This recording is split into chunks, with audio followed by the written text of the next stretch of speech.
and me. COP.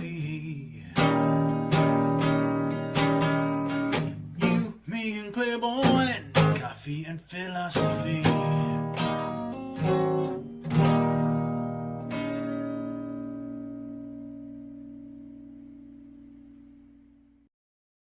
Hola, buenos dias, konnichiwa, ni hao, uh, oi, shit like that. I don't know what's up. How's it going in the Upside Down, Cope? Yeah, g'day dingo babies and all that kind of stuff. Crack a VB, get yourself a pack of winnies and that kind of stuff, and get on up. It is what it is. It's all upside down here. You know how it goes. Another day in the life. Dodging the funnel webs, the brown snakes, the red belly blacks, which are a bit more common in my area. And yeah, just living the best life. What can you do about it? What's happening on your end, mate? Not much. Just chilling. Uh, yeah, no, guys, I don't go green anymore. This is the Cope show. Like, I'm just visiting. Get out. Yeah, How dare you say such things? yeah. Cope asked me to come on and co-host a couple of years ago, and I just kind of stuck with it. Bullshit. And you Yeah, know it. yeah. So interesting things happened this week, Cope. Did you know that we now have hive punks? Since like every blockchain apparently has to have punks. Oh, really? That's interesting. Uh, where did they come from? Who made them? What's going on? What do they look like? Are they Oh, a monkey? Are they a cat? Are they a pig? What is the shape we are looking at for these individuals? well, that's me right there. Okay, so they're humans. Well, I got a zombie too, but like apparently there's like some monkeys and stuff. I don't know, all kind of weird stuff. Mm-hmm, Holy mm-hmm. shit, that is cold hearted. Moon like seriously just straight up like noped the fuck out. That's rude. Well, what can you do? I mean, it's an acquired taste. It's not for everyone. If you like, you like. If you don't, you don't. It is what it is. Isn't that what you say, Clay? Yeah, nine. If you really had to ask that question, then yeah, yeah. Uh, uh, there was some herbal remedies going on, I guess.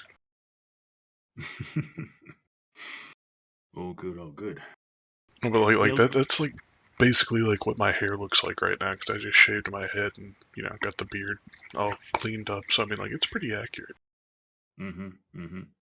So with this, is everybody getting pixelified here, or is it just something that happens on its own? Do you request for yourself to be made into one of these artworks? Like, how does it work? Fill Oh, me in. oh well, no, see like that's the thing, right? Basically like people pay 20 hive to mint one, and there's like 10,000 of them. So I don't know. It looks like they're probably. I don't know, Ron. Did they sell out tonight? Like it looked like they were going to. They just started it yesterday, and I want to say like 7,000 of them or more, 7,500, something like that, was gone earlier, and that's I don't know. That was a 5 6 hours ago, something like that. I don't know. Don't worry though, Cope. I grabbed like fuck. I don't even know how many. I got like 60 of them or something. I don't know. I got enough. Like if we need to, make you a ball-headed pixel person, I got you, Cope. Well, I'm not bald. I mean that might work for you. Maybe get some glitter happening in that beard. You know what I mean? But yeah, that's just it's not me, mate. It's not me. So I don't know what we're gonna do. Well, I mean, I Maybe think what we do is we just shave your head to make you look like the punk, right? okay, so the way that the punk looks like me is I actually make myself look like the punk. That works. Yes, yes. Well, I mean, hey, look, it's a lot easier than if you got like one of those like lazy lions or like the Bored Ape Yacht Club or whatever the hell's on Ethereum. This Hmm. this you just kind of like have to do like a little heavily kind of like pixelated makeup and like maybe shave your head, grow a beard, stuff like that. I mean, it's all manageable. Hmm. Hmm. So I gotta get some eyeliner and stuff, and make my eyes look like that, or is it something else that you're utilizing to make your eyes go that nice shade of pinky red? I don't know. You might have to. Oh, that's cold-hearted. Now you're gonna come back talking about only bald. Maybe Ron can go find them. They're somewhere out there. I got like a ton of these motherfuckers, but I don't know. But yeah, I don't know. Crypto's been kind of chilling. Um, hashtag Depends how you're looking at it. hashtag SPS, not financial advice. Hashtag SPS. Yeah, I mean, just things going on, you know. Well, look, before we get into the crypto, I've got a couple of charts to throw up as per usual. But I wanted to ask you a question: how your pup's going? Before you were saying that there's some issues you may have to contend with, and last week you went to let him outside, still cruising around. But yeah, Uh, how's it going with the pup?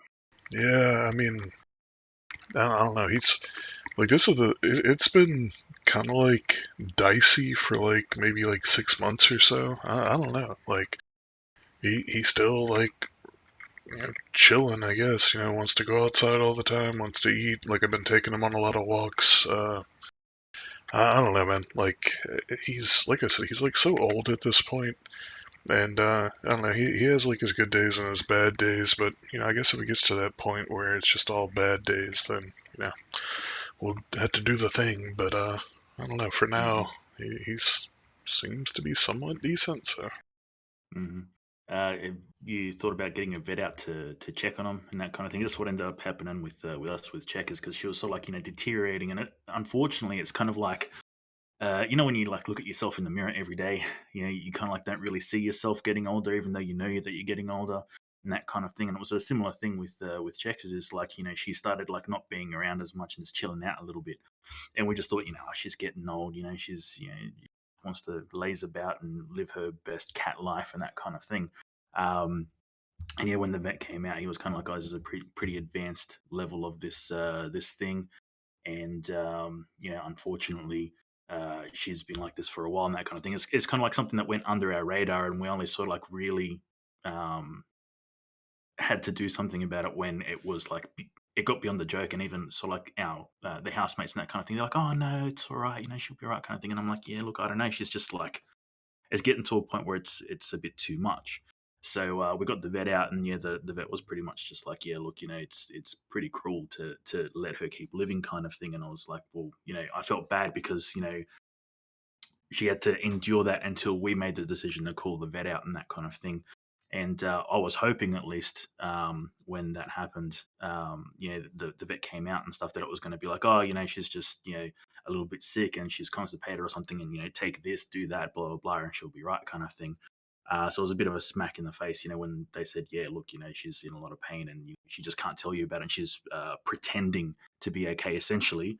But the vet was like, out in the wild in the condition that she's in, because she's not really moving around that much, she would have been picked off by, another animal would have come along and picked her off, kind of thing. But because they don't have the natural predators coming around and that kind of thing, because obviously she's at home, um, that it's just sort of like, she's just like living out a life and that kind of thing. And Space Days, yeah, it was a couple of weeks ago now, or a few weeks ago actually. And yeah, it was a tough thing to have to go through and that kind of thing. But yeah, and that's why I'm sort of like asking and talking to you about it, because yeah, last thing that you want is to be in that situation, where you end up blaming yourself for a while for not seeing the signs earlier, not doing things earlier, and putting them through.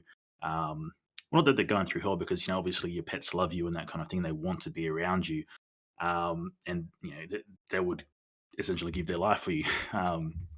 So yeah, but anyway, like I said, that's why I'm asking, just to see, get the vet out, have a bit of a look, check him out, and hopefully you get the the stamp, the all clear and that kind of thing, and they're like, "Oh yeah, well it's just natural getting older. Maybe you can put them on a better diet to keep their coat better, or do things to help them sort of like maintain themselves."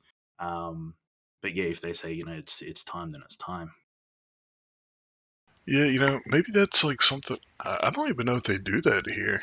Um, I don't know. I mean, like maybe like if you have like livestock or something, like I think like they'll come check on like horses, cows. I don't know. Like I've literally never even thought about it here. Mm. I don't know if you can call a vet and just have them come over. Well, we didn't think so either, but we looked into it, and it's actually really common, or well, at least out here it is. And we live in the suburbs; we're not rural or anything like that. And yeah, like called the dude up, and within about 2 to 3 days after calling, the vet came out. Um, you know, Came in, had a look in the house, and that's the other thing as well, because with Checkers, because of the kind of animal that she was very scared and flighty, and she'd had a pretty horrible past before she came to live with us. She didn't like other people. She doesn't like going out of the house and that kind of thing. Like, it was a huge ordeal to take her to vets. And the good thing was that, it was in her own home and that kind of thing.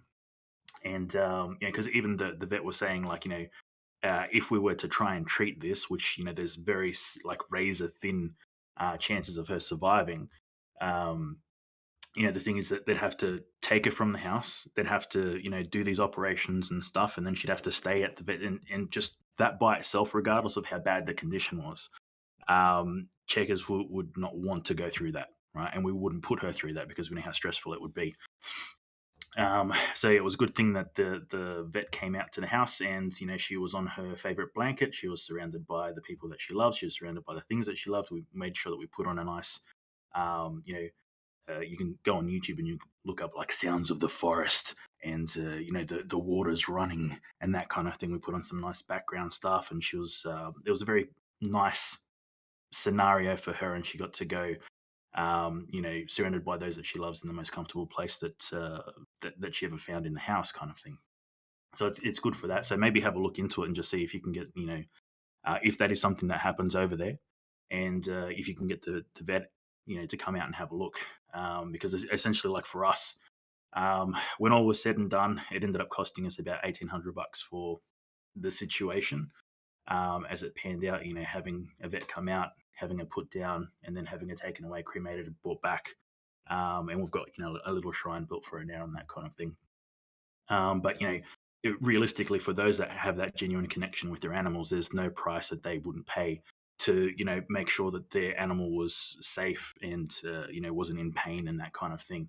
Um, Even to the point where when the vet was telling us about how much it would cost to keep Checkers alive, kind of thing, he was talking like $10,000, $15,000, and we were willing to pay for it, as long as she survived and she was a happy cat afterwards. But unfortunately, as they said, it's a shitty situation, but it's the end kind of thing. And we were just like, yeah, it's better to let her go, and let her not have to suffer anymore and be in peace, than to keep her around for our own, like, for the lack of better wording, for our own selfish wants, needs, and desires. Yeah, yeah, that's interesting though, man. Like I totally had no idea they can like come out and do everything on site. Huh. Yeah, Yeah, I guess and I yeah, don't know. and I'll say to you as well, like, if that does happen, you're gonna have to make a decision on whether you actually stay there with the animal or not. And it's one of the toughest decisions you'll make, because if you stay there, like, I can genuinely tell you, I'm still traumatized by the actual experience of like what we went through. But I wouldn't have been able to live with myself if I had to let her go through that alone. And our other housemates were the same as well. We were all there for it. But it is a difficult thing to do, because essentially you're going to take the hit if you're there with them when they pass. It's it impacts your life a lot. Yeah, I mean, I assume they make it like not painful, right? Yeah, yeah. But well, the thing is like, I guess to walk you through what happened here, like after the assessment was done, the vet sort of like told us what was going to happen, and we sort of like put Checkers on the bed and we started giving her a pat, so she kind of like settled in. And the vet says, okay, well, I'm going to give her an injection to make her like just fall asleep, not die, but fall asleep. Now that injection is going to be painful, like not heavily painful. It's going to be like like if you're getting a vaccine. How dare I say such things? I know, but yeah, it's like getting a shot. So you get that sort of like jolt of getting a shot, and they're not going to like it, right? So she kind of like she. It was really weird because like he gave her the shot, and it was after he'd actually finished giving her the shot. He actually pulled the needle out. About a second or two afterwards, that's when she reacted, and she wasn't happy for a second. But then she started getting sleepy, so that's when we picked her up, and we sort of like cradled her. Well, I cradled her in my arms like a baby, and she just like went to sleep. Then we put her down on the bed, and he shaved like a little bit on her front paw just to sort of get the fur off. And yeah, found a vein, and then gave her the shot to actually make a pass. So that's kind of like what going to be prepared for. But at the same time, it's easy to sort of say, oh well, she's going to go to sleep, and it's all easy and well and done. But yeah, I tell you, it's something that it'll knock you around for a while, particularly if you have like a strong connection with your animal, which I did, and I believe you do as well. So it's something that you're going to have to be prepared to deal with. You know what I mean? Yep. I don't know, I guess I'm gonna have to look into it. Like I said, I didn't even know they could come out.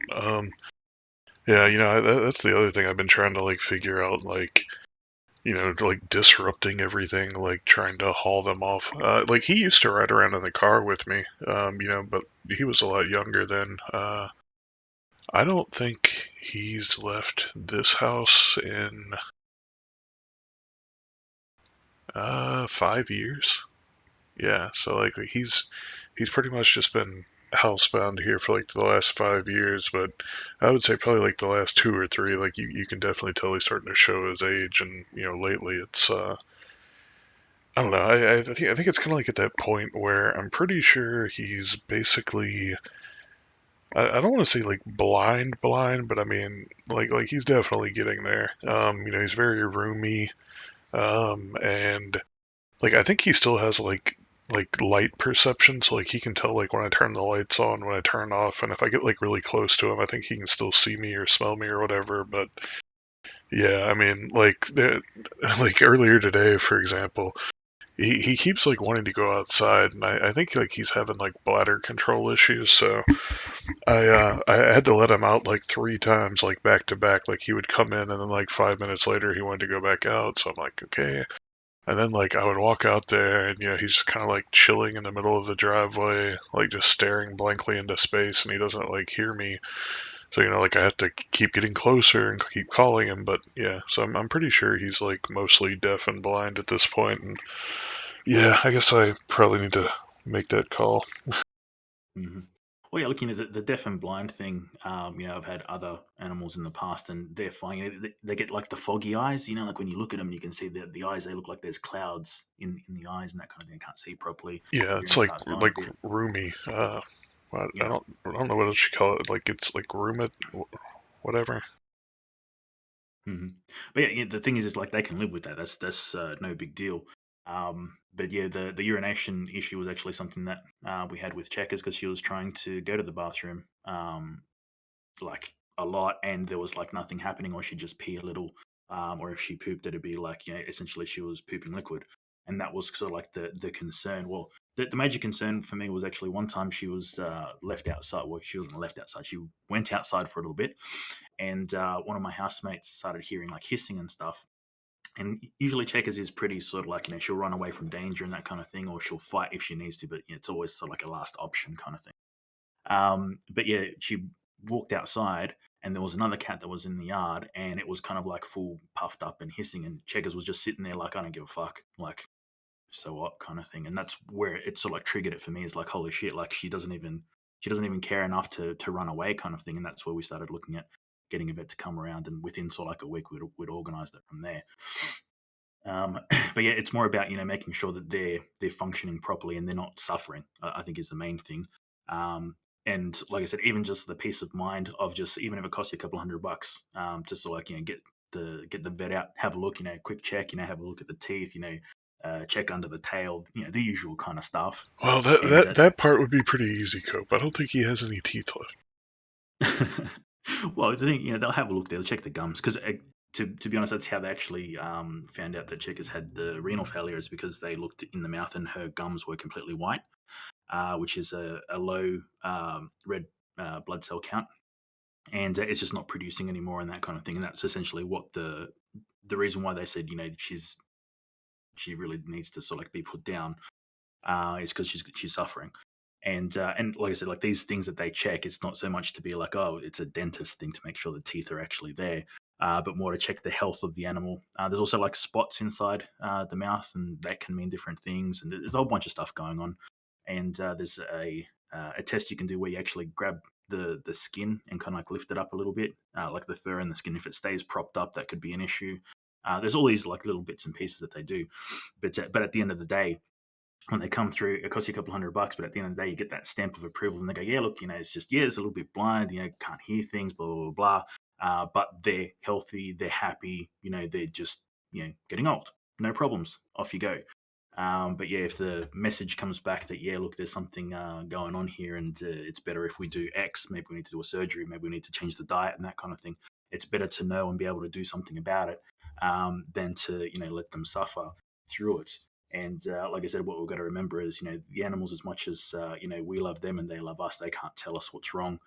So it's up to us to make sure that we take the right steps to ensure that they're doing okay and they're not in pain. Word. but Yeah. but So, all right, so onto the crypto. Yeah, onto the crypto. Yeah, well, you want to say some more about well, no, I mean, I guess it's a good transition since doggy coins are all the rage right now. it? Yeah, you buying into this SHIB stuff? No, no, No, no. I you mean, don't think it? I mean, like, yeah, like I totally get that it'd be nice to like make like the bajillion dollars off of it, but I don't chase memes, like not like that, dude. Like, but by the time it's worth paying attention, like you're already too late, in my opinion.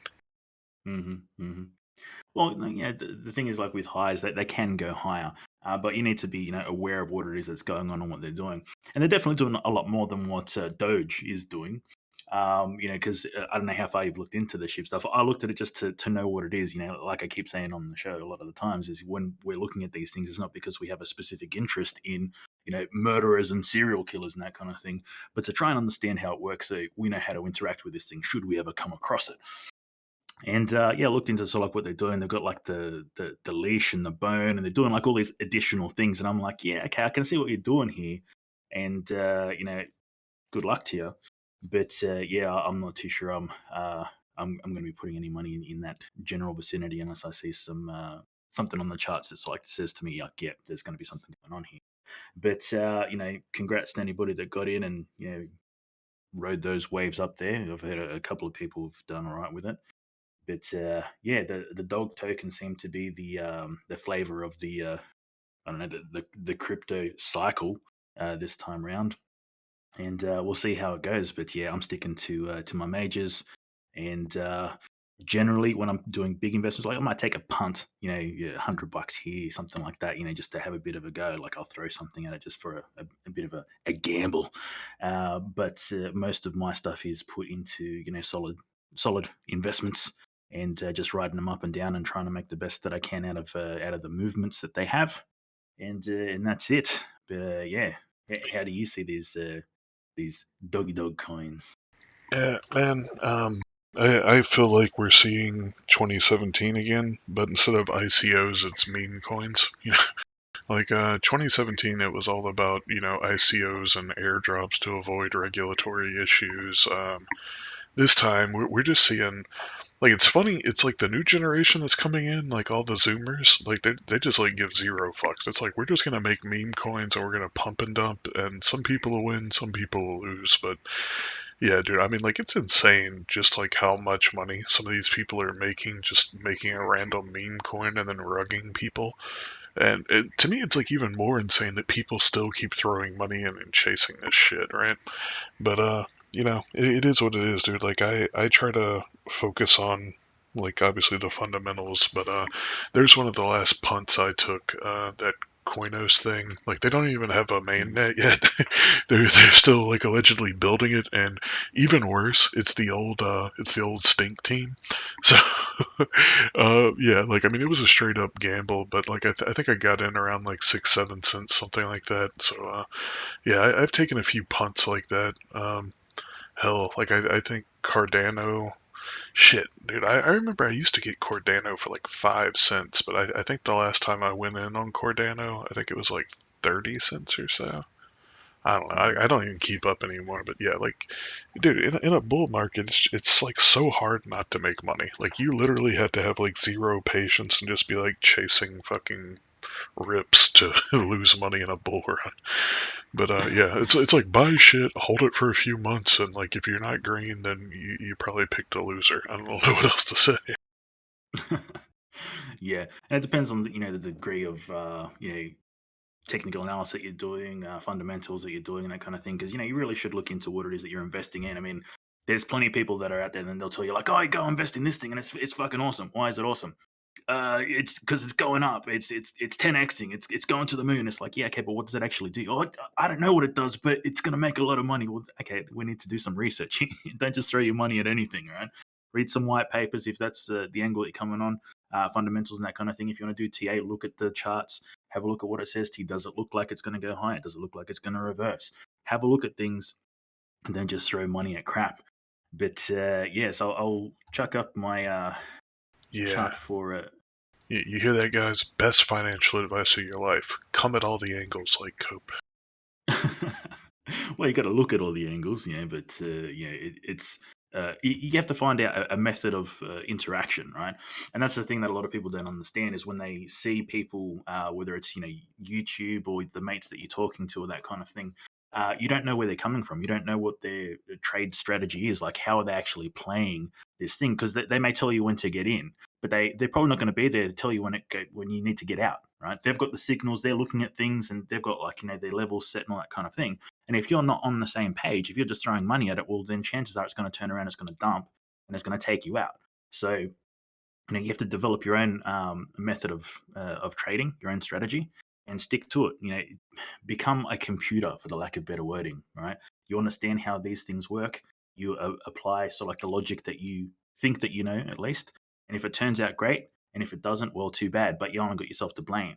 And that's another thing that I find as well. A lot of people, and this is why we keep saying it's not financial advice, patient zero, is because people get angry at you or whoever is making the call of saying, this is going up, blah, blah, etc.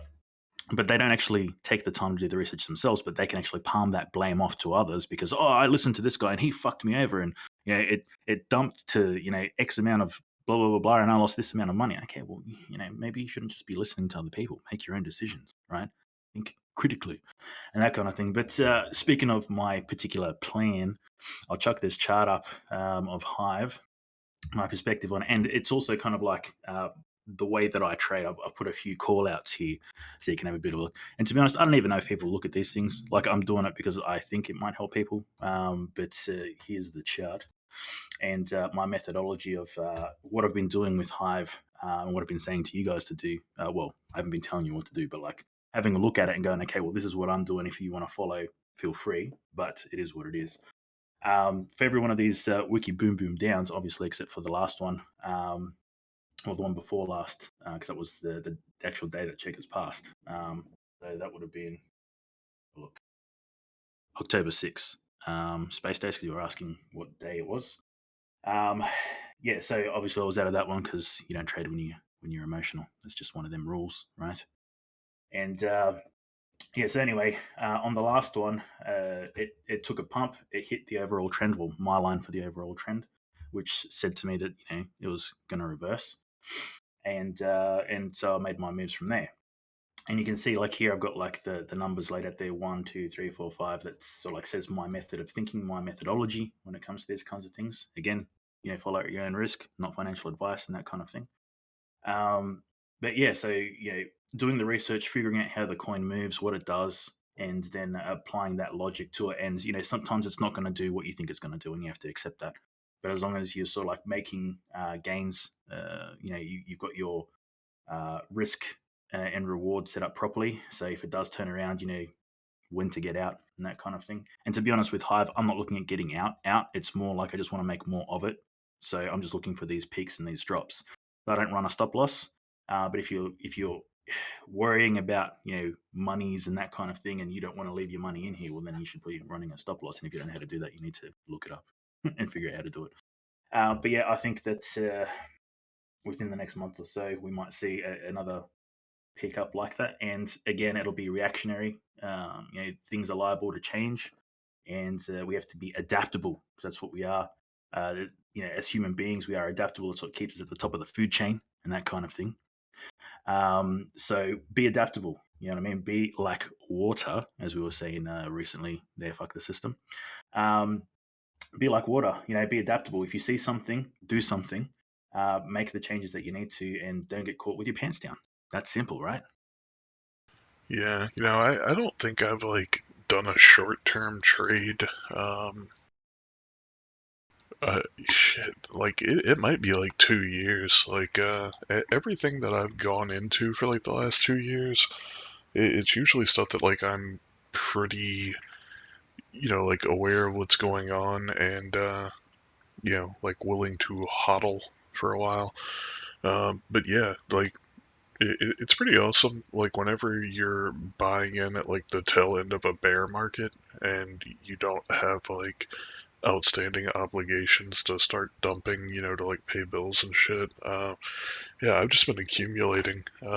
Like I've been stocking up on some of like the old school Splinterlands cards, been like making some deals there. Like I can tell you like the vast majority of my crypto right now is in SPS. And yeah, I don't know. That's my opinion. I think I think Splinterlands is kind of like at that point where it's either going to go really, really big or it's going to start like kind of like dwindling a little bit. And I see like nothing to give me the indication that it's like losing momentum. So like to me, I don't know. I think we got like maybe like another month. I can't speculate on release dates, unfortunately, but I'm thinking like Chaos Legion, like the public sale goes live. I think that there's from like listening to the AMAs with Ag and everything, it sounds like there's a lot of like big guilds from like other chains and other games that are like waiting specifically for that event to buy in and move in. Um, like basically, whenever the public sale starts, there's supposed to be something like 12 million packs, like free for all kind of thing. And yeah, like everything I've seen, all indications I've got are those packs are going to go like super fucking quick. Even that many of them, and I think a lot of that's tied to just like looking at like what pack like previous card and pack performances. Like even the Untamed cards that sold out a couple of months ago. The Untamed packs that were $2 are now selling for what is it, around like 80, $90? I mean, and like we're talking about the course of a couple of months. So I think that there's a lot of whales with a lot of money that are like looking at how fast those packs went up in value. And I think a lot of them are probably focused on how do I get as many of these other packs as I can. And, like even if a lot of them are like short term minded, like I just want to get a quick like double, triple up or whatever. I think long term, like it's pretty established. Like all of the previous sets have performed super well. All of the cards, like the, I don't know. Again, like I don't like overhyping shit like that. That's Ag's job. But I mean, like all I'm saying is if you just look at how things are going, I don't see any indications that it's letting up. If anything, I think it's still increasing. Like the card market is like a new all-time high, like all the freaking time, like almost every time I look. The packs just keep going up in value. Uh, the little voucher thing that they're doing right now, like you had to like stake SPS and get a voucher to buy a pack in the pre-sale. Those things have been going for like $20 pretty much nonstop for the last 3 weeks, and keep in mind, like this is like literally a thing that you get for free that you like have to spend $4 to buy a pack. So like people are paying $20 for the privilege to spend $4 to buy one pack.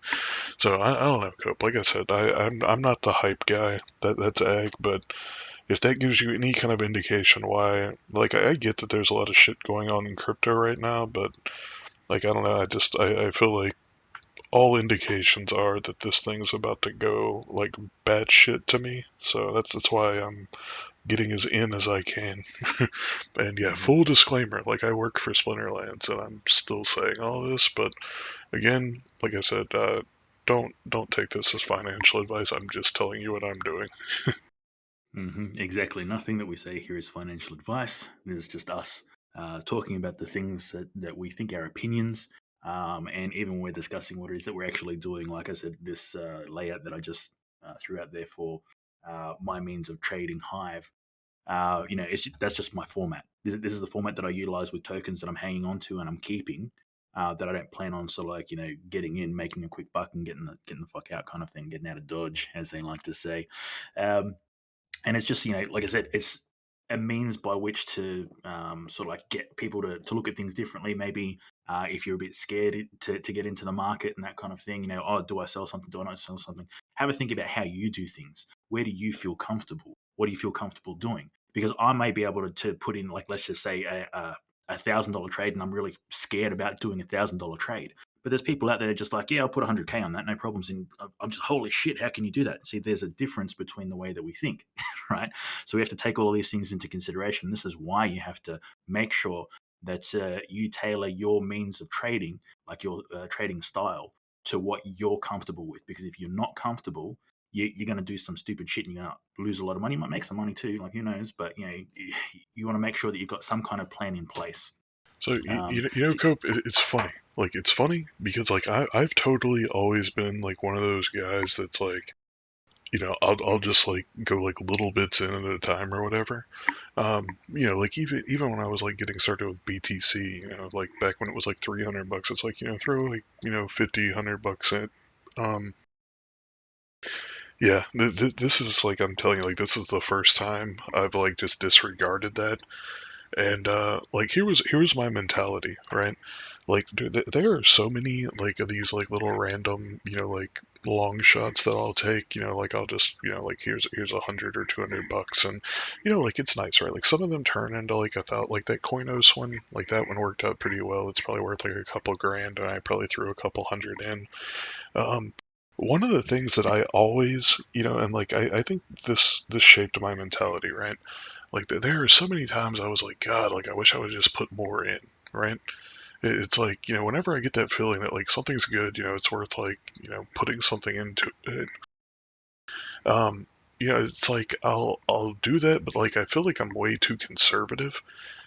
This is like the first time that I was just like, fuck it, balls to the wall, like ride it, and either you do really, really well or you fuck yourself, right? But mhm. it's like I think it was Neil. I think Neil's the person that I remember. He said if you're not risking enough that it's gonna hurt if you lose, you're not risking enough to be rewarded whenever it works out.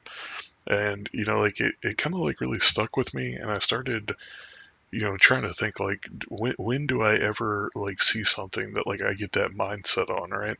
Like and that I've still like after he said that, like it stuck with me, but like I found a few random, like shit coins, and I still like I never had that, it's go time feeling. But I don't know, man. Like I said, I could totally just get burned to hell on this, but I definitely feel like this was the one that like it was just screaming at me. It's like if you're gonna do it, this is it. And yeah, like I'm not even gonna tell you guys like what I put in, but I could have easily bought a new car. I can tell you that. Yeah, well, look, as the greats Wayne Gretzky and Michael Scott have said, you miss 100% of the shots you don't take, right? And this is the thing, is finding out where that level of comfortability is, because you're right. You have to be able to risk something, but at the same time, I've known a lot of people that come into the space and they're like, yeah, I've done a 2 minute course and I know what I'm doing, blah blah blah, and they throw their life savings in, and it dumps like incredibly. Like, say, that last cycle we went through where people were committing suicide. Clearly they pushed a little too fucking hard, right? And something that we need to understand is that there's a learning curve here, right? And for me, when I first started, throwing some trades on, like I felt the nerves coming through when I was putting $10 trades in. I was buying like a little bit of this and going like, oh my god, oh my god, oh my god. And it wasn't about the money so much; it was about not knowing what I was doing. So this game is pay to play and pay to win, right? In some sense, right? Because when you go out there and you start putting your money down on particular things, whether it's something you believe in, like 100%, and it's going to the moon, or whether it's something that you think is going to have a quick spike and you're going to make a quick buck here, right? You're going to win some and you're going to lose some. And the ones that you lose, you're going to lose, right? There will be money that is gone. You have to pay a tuition, if you will, for that lesson. And if you pull that apart and you analyze what's going on. This is where I'm more TA based because I'm like, I'll buy something and it'll go wrong, and I'll be like, why the fuck? What the fuck, right? But then I'll go back and I'll pull it apart. I'll dissect it. I'll see, what was I feeling? What was I doing? How did it play out? Why didn't I see this coming? I should have seen this coming. And you break the whole thing down and you learn a lesson. Even if you lose, you can still learn a lesson. So there is a learning curve here, and you will lose some money. But once you actually get yourself a formula and you start seeing how things work, maybe you can do some back testing and figure out, if it's a play that will work for you. Get your system together, and then you just stick to it. And this is why I'm saying it ends up being more digital, right? You lose the emotional content, so it doesn't matter what the token is. And I've said this about Hive and that kind of thing before, where I can't allow myself to think about, this community, and we started on Steam, then we moved to Hive, and like all that emotional stuff just clouds my vision. It means that I'm going to think higher of this coin when it could be dumping. You know what I mean? So I have to put all that shit aside and stick to my plan. And I've got like a document that I've made up that outlines you know my emotional state, that kind of thing, going into these things. And again, this is why I didn't trade before when we had that huge spike up to, was it like $1.60, $1.80 or something like that for Hive. And it was just like around that time when checkers had passed, and I'm like, yeah, I can see this, and it would have played out perfectly if I had have done the trade. But I didn't, because I knew I was emotionally unstable. I couldn't deal with this. If it went wrong, I would have lost my shit even more, right? And this is not a place where you want to be trading. So I just left it, and that is part of my trade plan. Do not trade when you're emotional, whether it's sad, angry, happy. If I'm, excited because I'm going to do something, like I'm going to go skydiving tomorrow and I'm getting the jitters, I'm not trading, right? It's just that simple. But it takes a lot of discipline to get to that point to be able to make these kinds of decisions, and that is completely on you. Yeah, and this is again why we go back to not financial advice, because my plan is probably heaps different from your plan, Clay, and again different from Patient Zero's, different from anybody else's, and it is what it is. But also I've got to say kudos to Izzy, because she caught the last wiki boom boom down last week. I just forgot to say congratulations on making that trade. Good job. But yeah, that's the thing. You need to have that kind of discipline to be able to do these kinds of things. But I'll chuck up the Bitcoin chart, because what are your thoughts on Bitcoin? It's Bitcoin.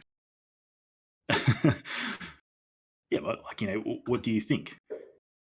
Uh, Do you think it's peaking out there, or do you think it's going to reverse and it's going to push through? Because so there's a lot of talk out there. There's a lot of talk out there right now. I don't know. I still hold to the same things that I was saying earlier this year. I think the time frames might be slightly different. I don't know. Then again, like go back to 2017. Like the thing is, I do still feel like Bitcoin's probably going to, ballpark get into the 200K range this bull run. I think it'll be a blow off top. I don't think it's going to stay there. I think if you get the chance to sell Bitcoin near 200K, I'd take it. That being said, I don't know, man. Not Like, financial advice. no, I mean, like, so this is one of the things I think I was trying to explain this to Ron. Like, whenever I'm looking at something, and I think I had this conversation with Normag. It's like I ask myself, especially like when I'm trying to pick between things, right? Because like that's one of the worst things I've always done is, like I can pick like 10, 20 winners, right? But like I don't put enough in them to like really matter. So like one of the things I tend to do is like my assessment is like I'm not necessarily looking as much at the technical side of it as you are. I mean I can do that, but generally like here's my rule of thumb, right? I look at what's the downside, what's the upside, and I look for what I think has the most upside potential, and like that's generally where I'm going, right? Like, here's an example. Like, you're talking about Bitcoin right now, right? If I think the best case scenario for Bitcoin this bull run is going for at the high end, like getting lucky, maybe 5x, right? If I think that that's like a blow off top scenario for Bitcoin, like it'll probably do something like grind its way up to like the 160, 170 range, whatever, and then, like it'll have that one big push and it'll probably like go stupid up to like 250, 270, and then like immediately drop back under 200, and like it'll probably do that little crap, and then, we'll be in a long, prolonged cool off period. But anyway, whether rather than dealing with all of that, like what I tend to do is like I'll look at it and I'll say like, what do I think is the most likely 10x out of this situation, right? Like, for example, like would I be like, do I think SPS is more likely to go to $5 or Bitcoin more likely to go to $250,000, right? And again, this isn't financial advice. This is just like I'm explaining my process. If I think one is much more likely to get, like a high end return than the downside potential, right? Like if I can look at something and be like, okay, well, the downside potential is I'm probably going to lose like 20, 50% of my money, right? If the upside potential is I'm going to like 10, 20, plus X, then to me, like that's a solid fucking gamble because the upside so drastically outweighs the downside that makes it worth the risk. Now, when I look at something like Bitcoin right now, right? And full disclosure, I've told you guys plenty of times, I don't think I've bought Bitcoin since like the 5, 6K range, something like that. And you know what? I wouldn't. Like, I don't think you could convince me to buy Bitcoin right now. And the reason I say that, I personally believe the downside potential for Bitcoin is probably closer to 20K right now, right? So you're talking about losing 60%. No, actually more than that. Shit. Yeah, you're talking about losing like 66, 70% of your money if the worst case scenario happens, right? Now, on the other side, like my upside long shot targets are like 4 to 5x for Bitcoin. So my problem is I stand to lose slightly less than I stand to gain if either scenario plays out, right? Now, if I compare it to something else where I'm like, okay, well, this is like around 50 cents. I think the downside is probably like 20, 25 cents. And I think the upside is probably like, $5, $10 or more. Then it's clear cut and it's easy for me, right? But shit, we're almost halfway through the show, so I don't know if we want to keep going with crypto. It's probably boring the shit out of everybody. But Well, some people, yeah, I guess. But we're all here for crypto, right? That's how we got here. yeah, I don't know. I think this is part of the problem, right? Like whenever we're talking about like people chasing meme coins and all that, like dude, like I'm happy for you if you're out there making money, do your thing. But like the problem for me is like, and I'm not trying to say this from like some kind of like virtue signaling shit. To me, it's less about the money and like what do I think has long term potential to like grow for years, right? Just like whenever I'm buying Bitcoin, like I'm not buying Bitcoin to try to like sell it at 10K or 20K. Like whenever I'm buying Bitcoin, it's like I think it bottomed out, and if I'm holding this for like 2 years, I'm probably going to get like an insane return, right? And if you look at it right now, I bought in like in the 5, 6K range. I'm up probably 10x or more right now. Like this is how I approach this shit, right? Like I'm not going in this like, how can I get like a little 10, 20% gain in one day? Like it's just, I think that, like people can be successful doing that, but like I feel like it's gambling that way. I mean, I guess on some level it's all gambling, but I mean, I think that you can have a more long-term kind of like educated approach to it. And dude, like honestly, I'm literally trying to think right now if I've lost money on anything in the last 2 years. I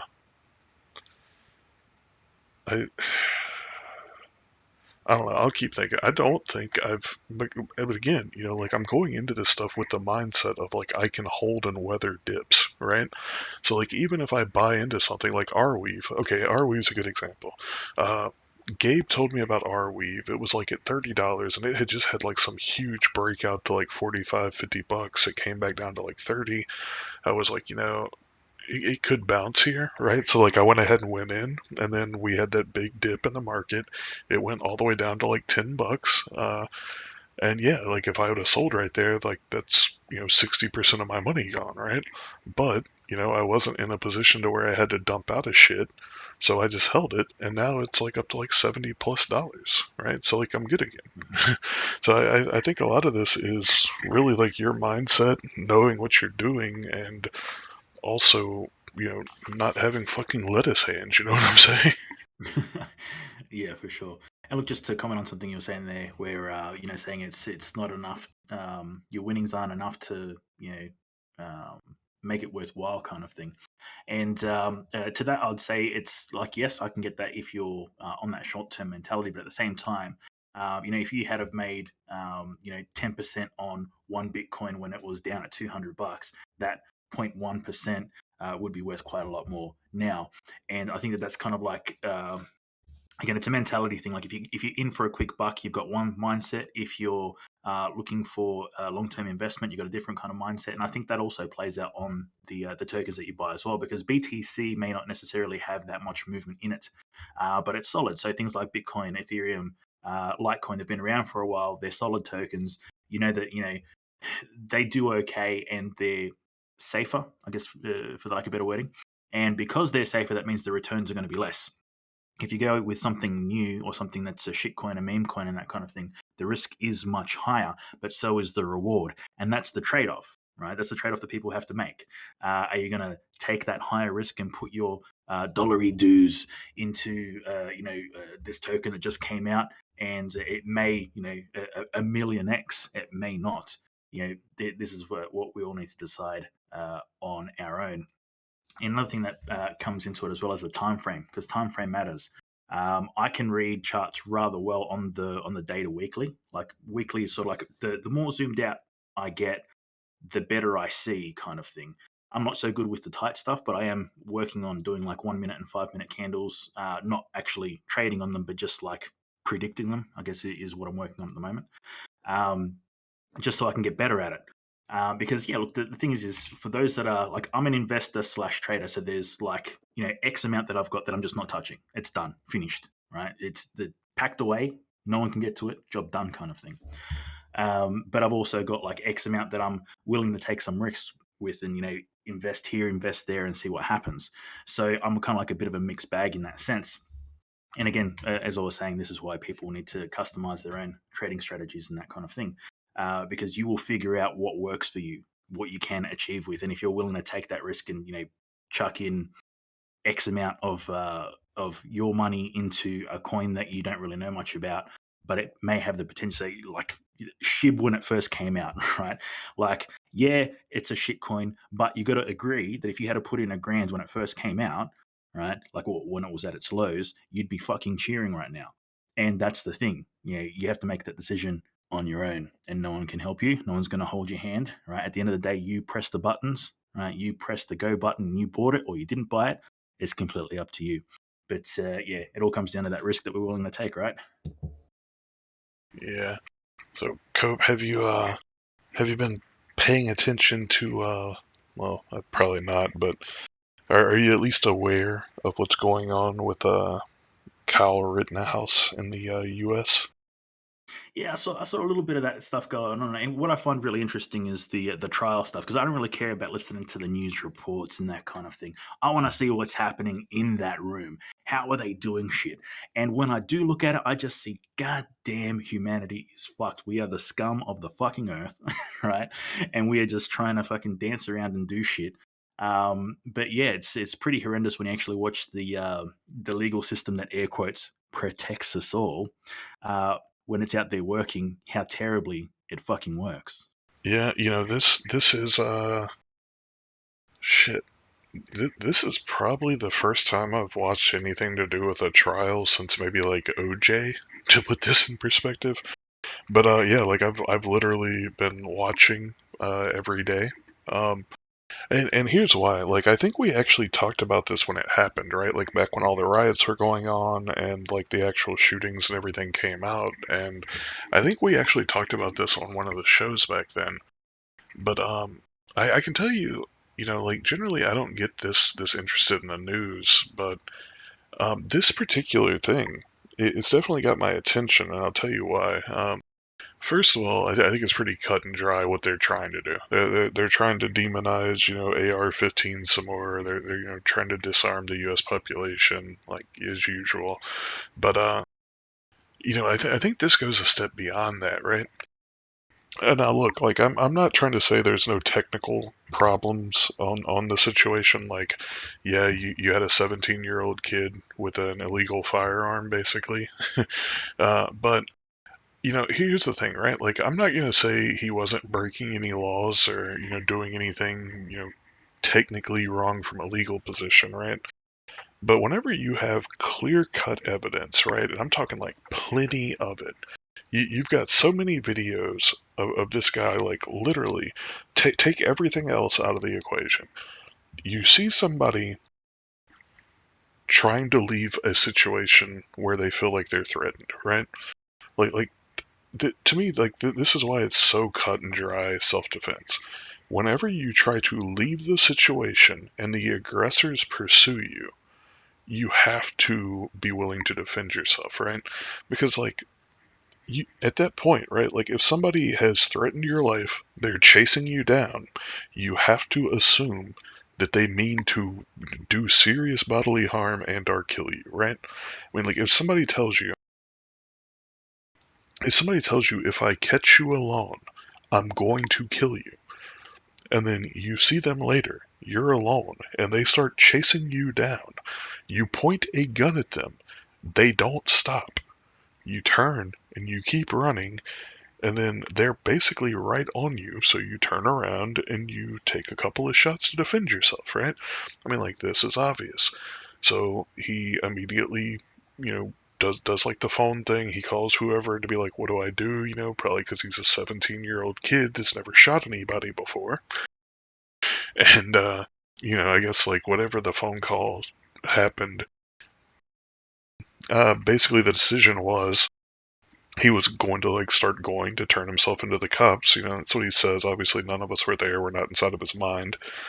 But like all the video evidence supports this is what he was doing. He's going back towards the police line to turn himself in, and he's getting pursued by more people. So at this point, like he's still going, and he doesn't like fire any more shots or like try to hurt anybody until he gets hit. I think it's like he gets hit in the back of the head with the skateboard for the first one. And he kind of like, does like the stumble run thing until he falls.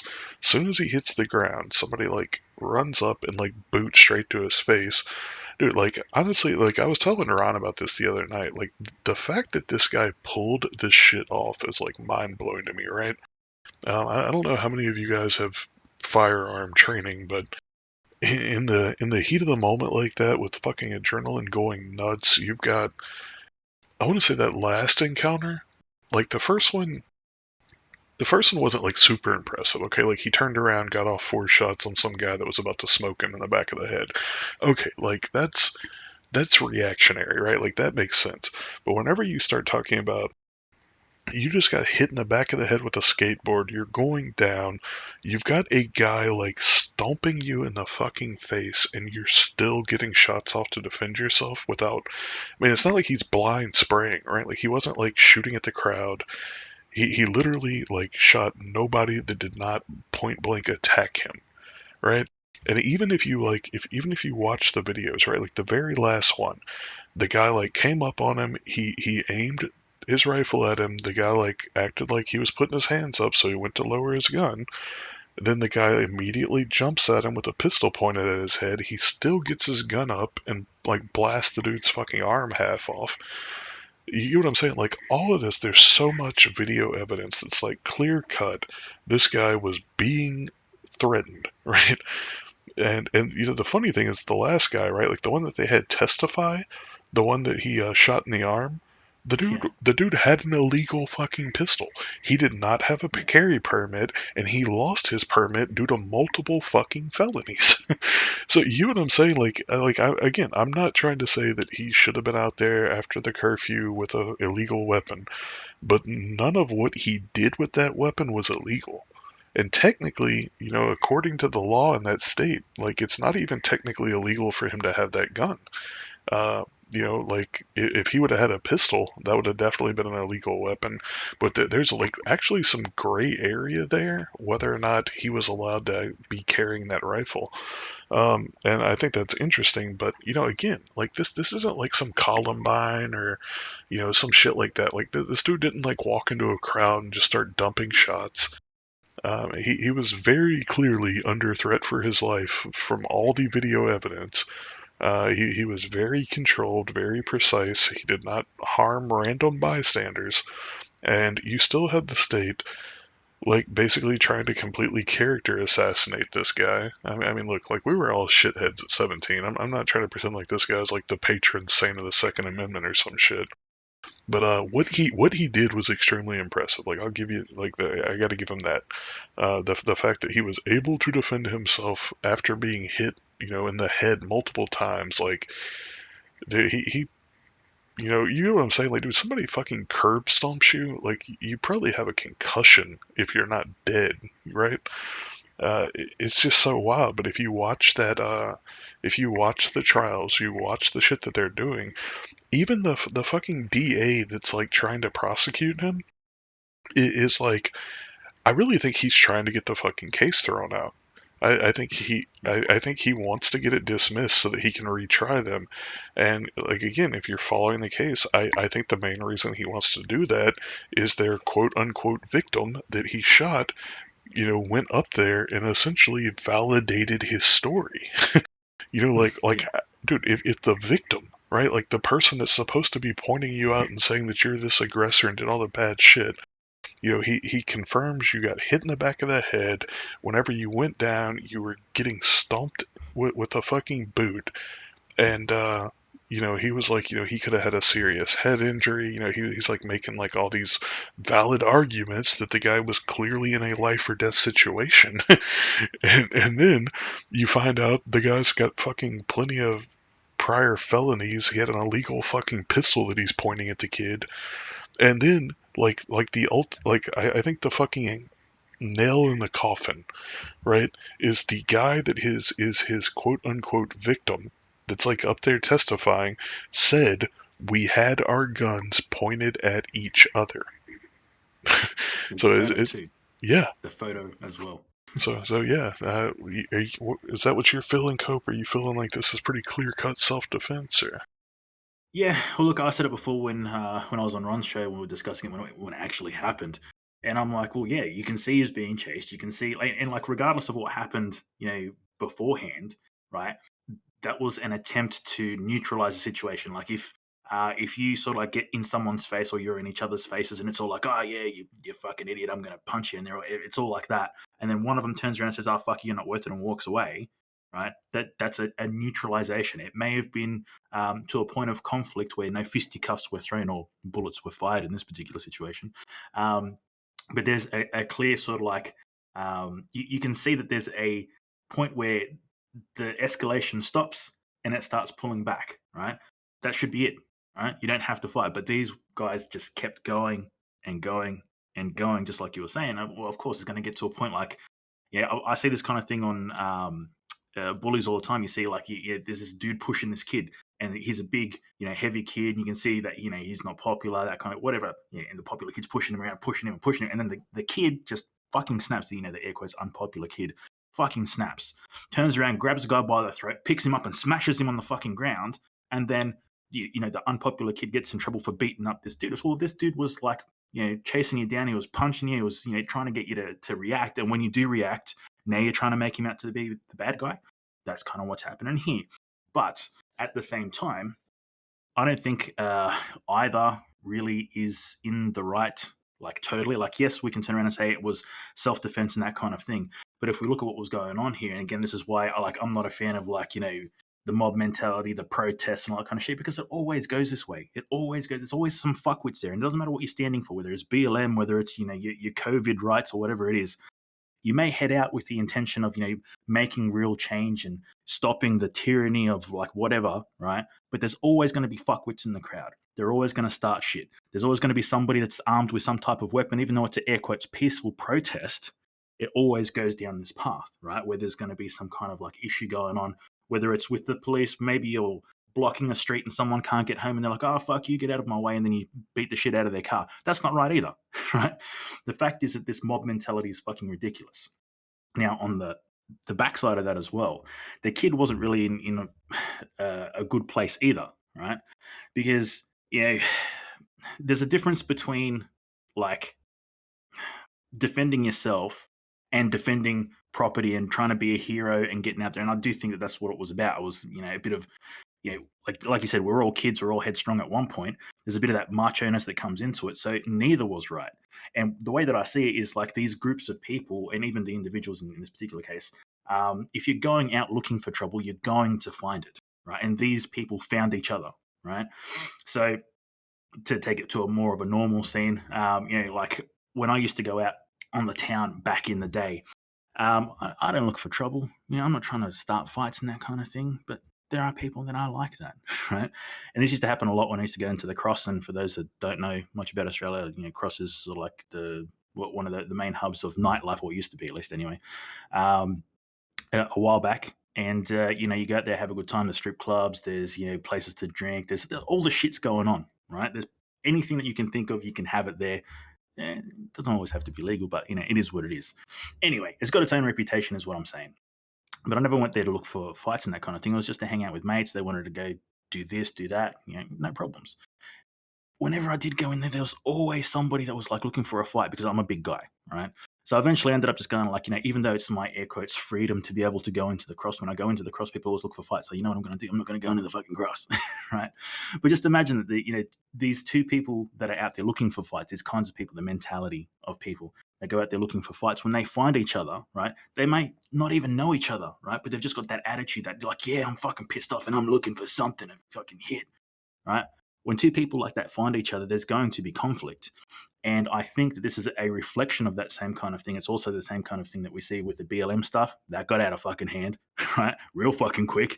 And same with the COVID protests, got out of hand real fucking quick. People bashing other people. Like people are just walking past, they're just wearing a mask. Oh, you're one of the fucking sheeple. Attack them, take their mask off. That's not right either, right? They're not the people you're angry at. Be smart. Attack the people that you are angry at. Attack the government if that's what it means, right? Go for it. But with the mob mentality side of things, they're just looking for any target because they're angry. And same with this kid. Like I said, I think it was maybe a bit of a hero complex as well. Coming into it. But at the same time, I think on the merits of the case itself, like, yeah, you're right. It was self-defense, right? And it should have just been like, okay, we were about to get into blows, but it sort of like de-escalated from there, and it turned into something else, which is a mob of angry people who are armed chasing down a kid with a machine gun, right? They had weapons too, and let's be real, both of those people should not have had those weapons, because if you're saying, he was the kid shouldn't have had the AR because he was underage, technically because he was 17, blah, blah, blah. Okay, well, technically he shouldn't have had the weapon, right? And then technically the other guy, his permit had expired, right? So he shouldn't have had a weapon either. And we can go back to this car analogy that I like to bring up from time to time when it comes to these kinds of things, where, if you're driving an unregistered vehicle, right, it doesn't matter if a truck slams into the fucking side of you, right? Like you're just sitting there waiting in traffic and a truck just bang smashes you, right? It doesn't matter because the car was unregistered. You shouldn't have been there. You are at fault, period. And I think it's the same thing here. Both of these people are at fault. Yeah, and like I said, I mean, I think that there are I think there's some clear problems on both sides, right? But again, that's not what this trial is.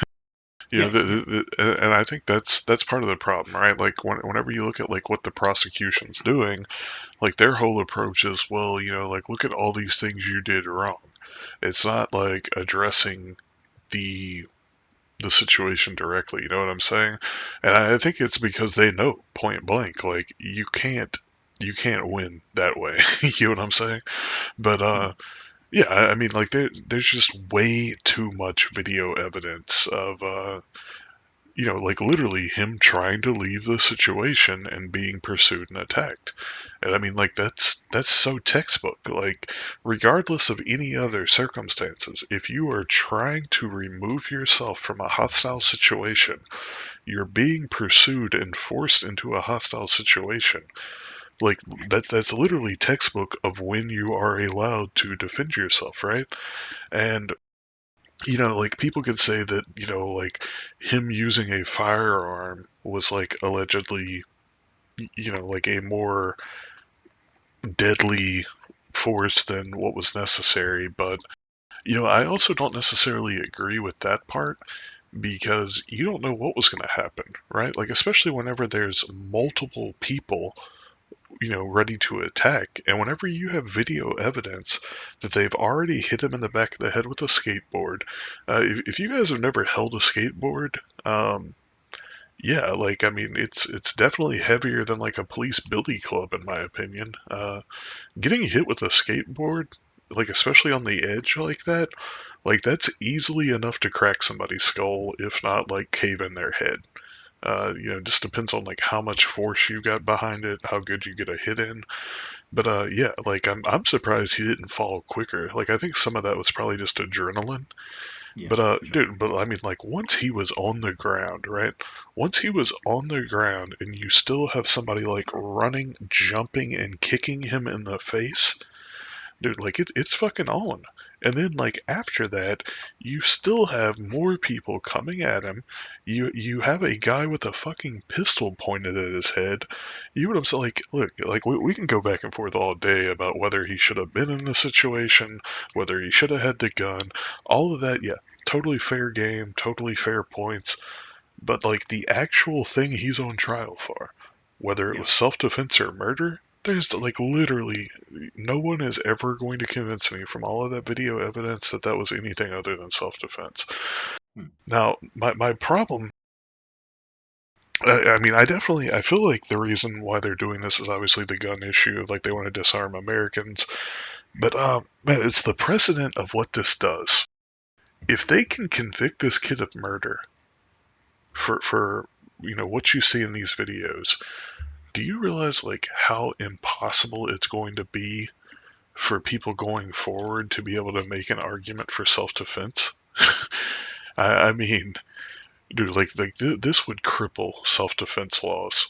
Like, I mean, like, and I live in a stand your ground state, right? Like, dude, especially if you come into my house, like, as long as I don't shoot you in the back, if you're in my house, like, there's no questions asked. Like, that it's just assumed self-defense.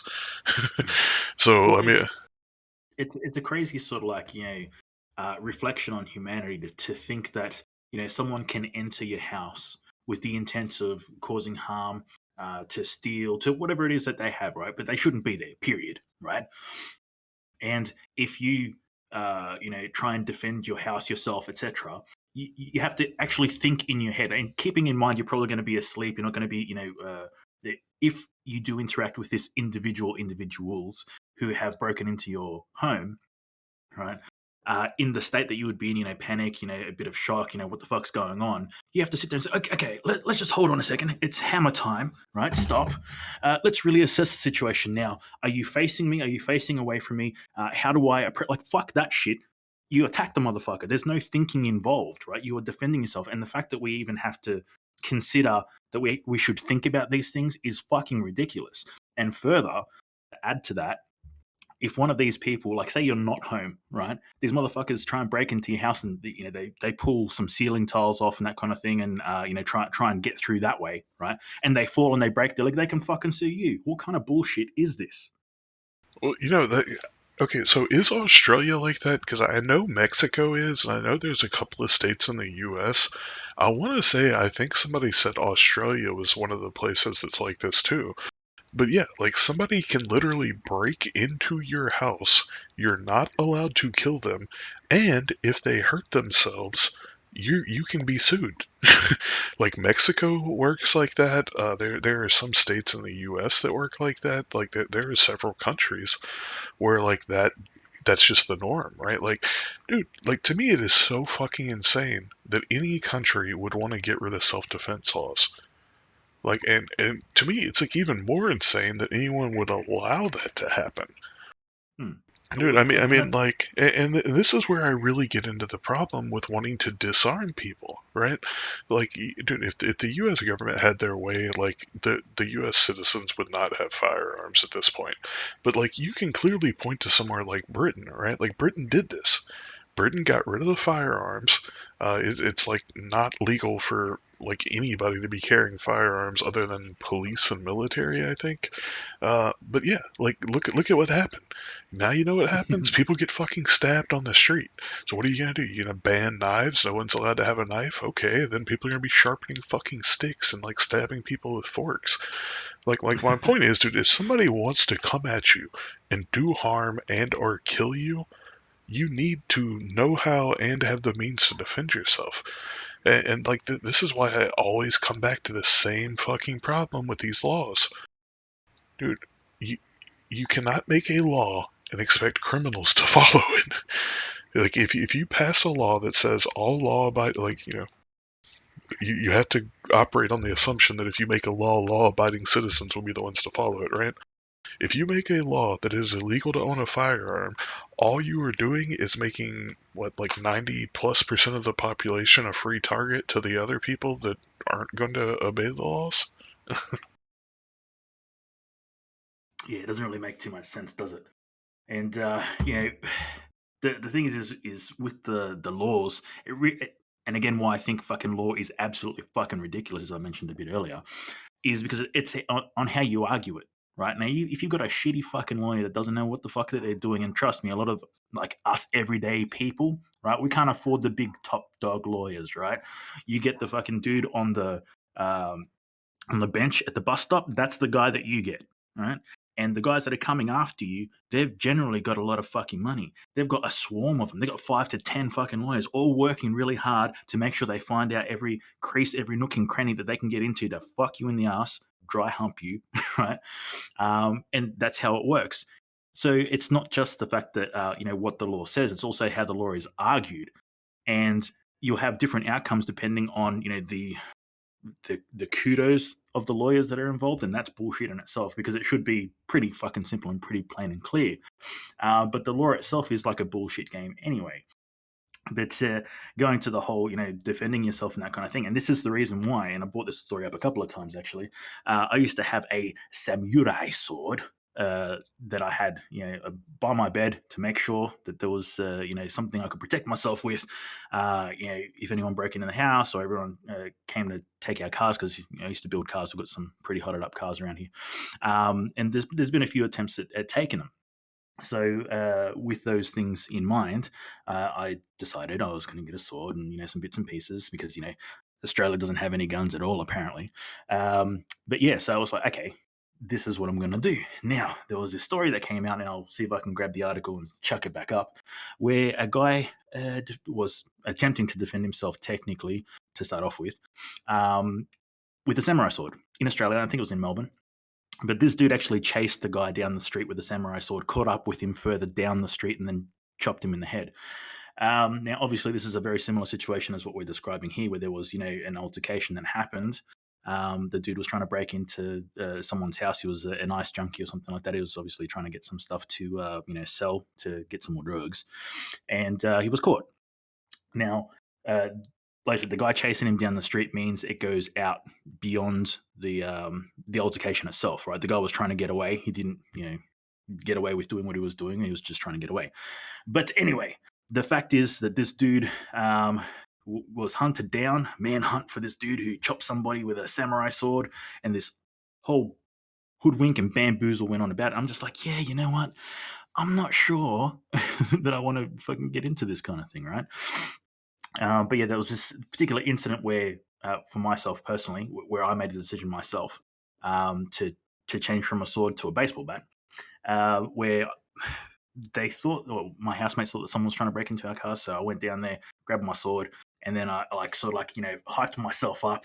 I swung the door open. I jumped out into my front yard with the samurai sword like full like unsheathed, ready to rock and roll. And I'm sort of like standing there like a freaking samurai ninja, right? Just looking around. I'm like, eyes are darting left and right. Yeah, there was no one there. It was a good thing no one was there.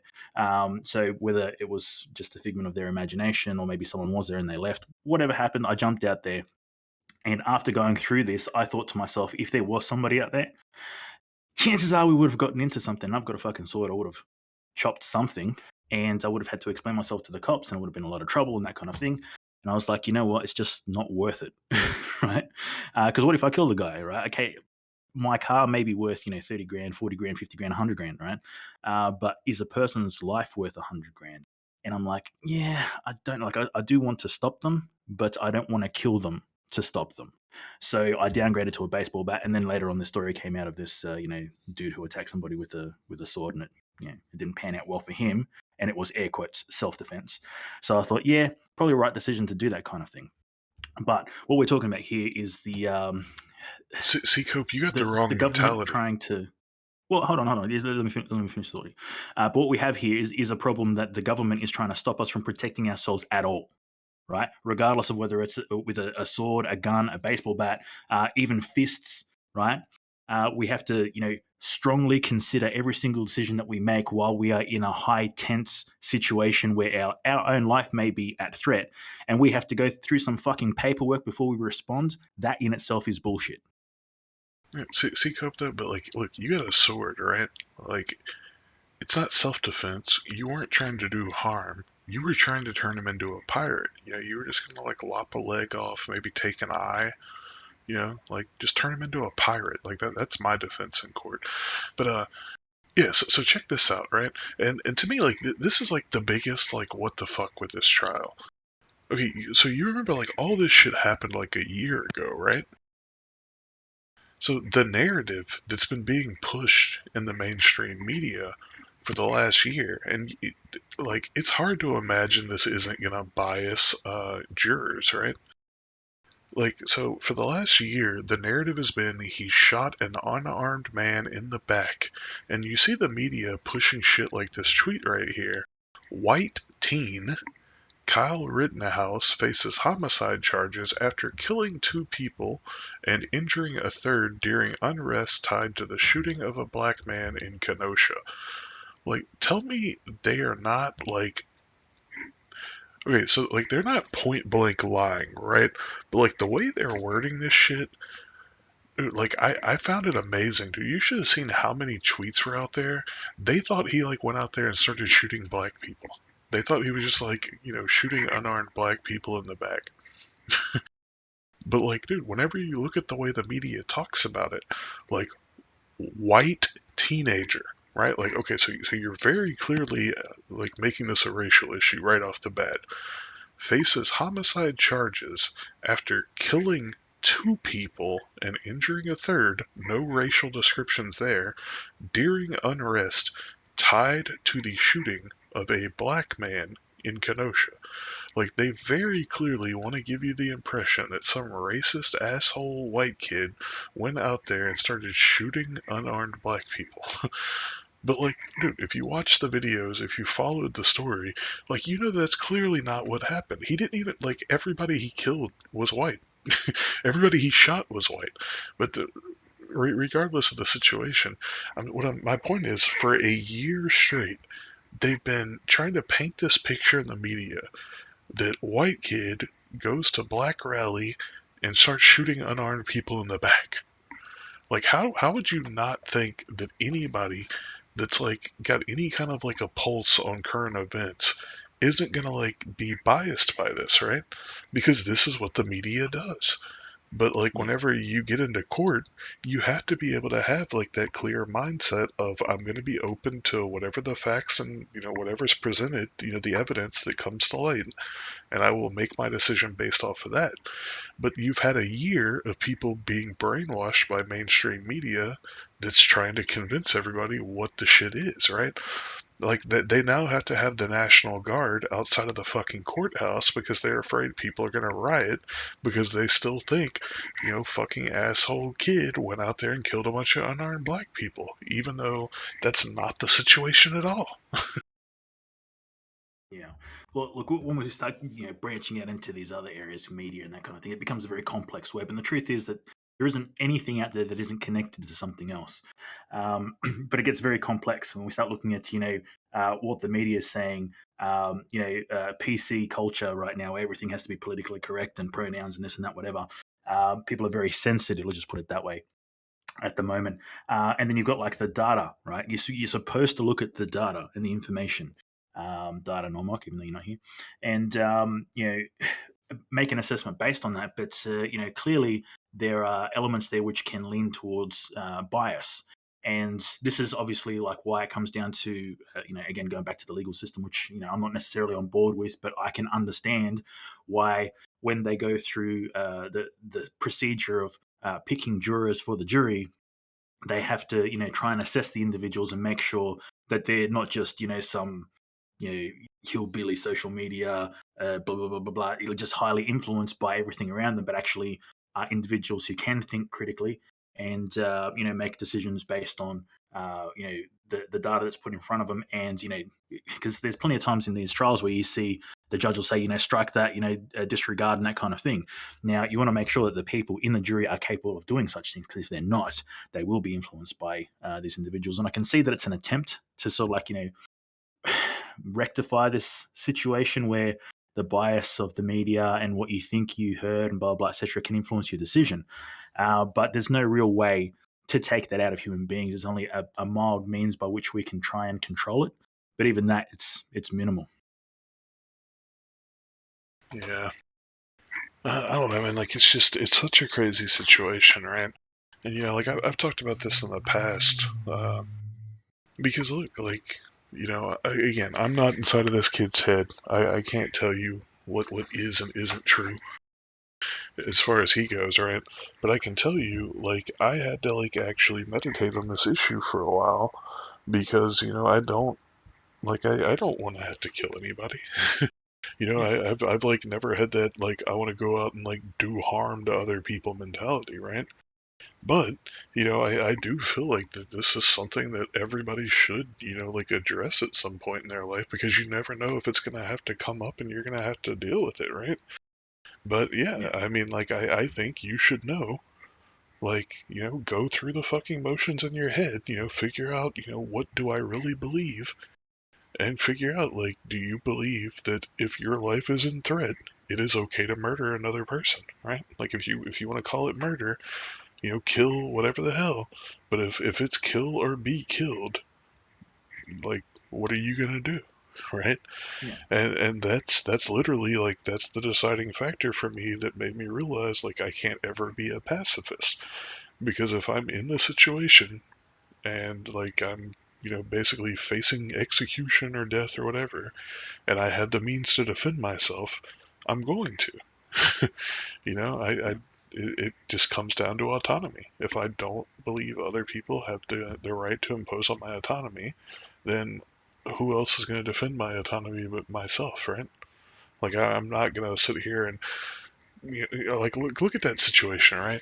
And this is one of the if you're following the trial, like I said, like I've probably watched like 20 plus hours of this shit this week.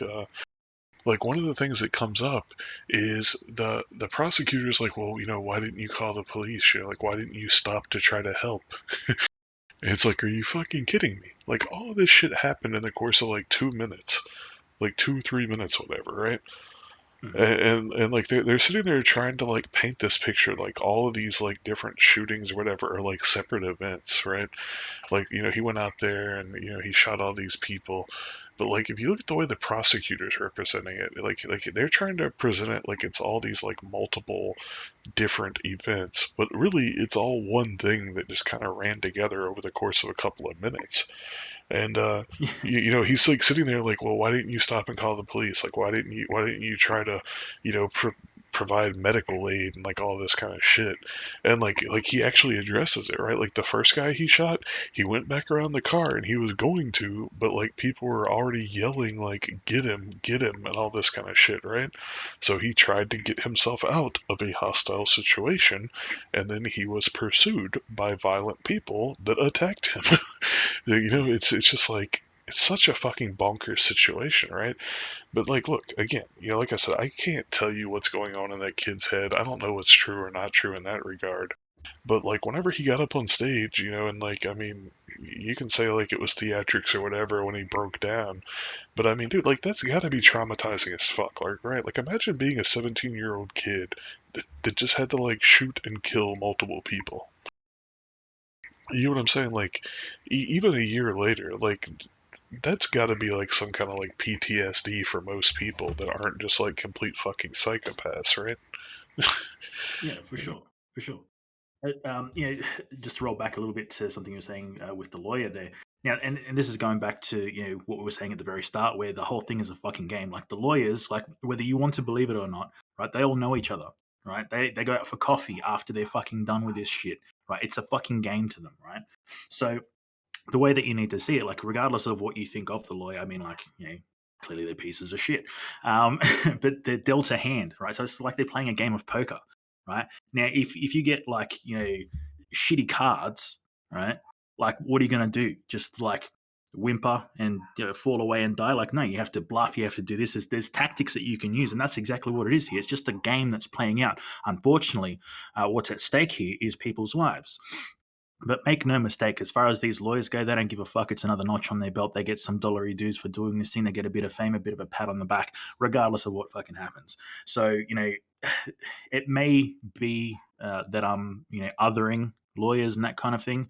But from my experience with them and from what I'm seeing of them in the courtroom in this particular trial, it's the same kind of thing, right? They're detaching themselves from any kind of, human emotions and feelings and that kind of thing, whatever they may feel for the individuals involved, and they're just playing the game, which is pretty shit.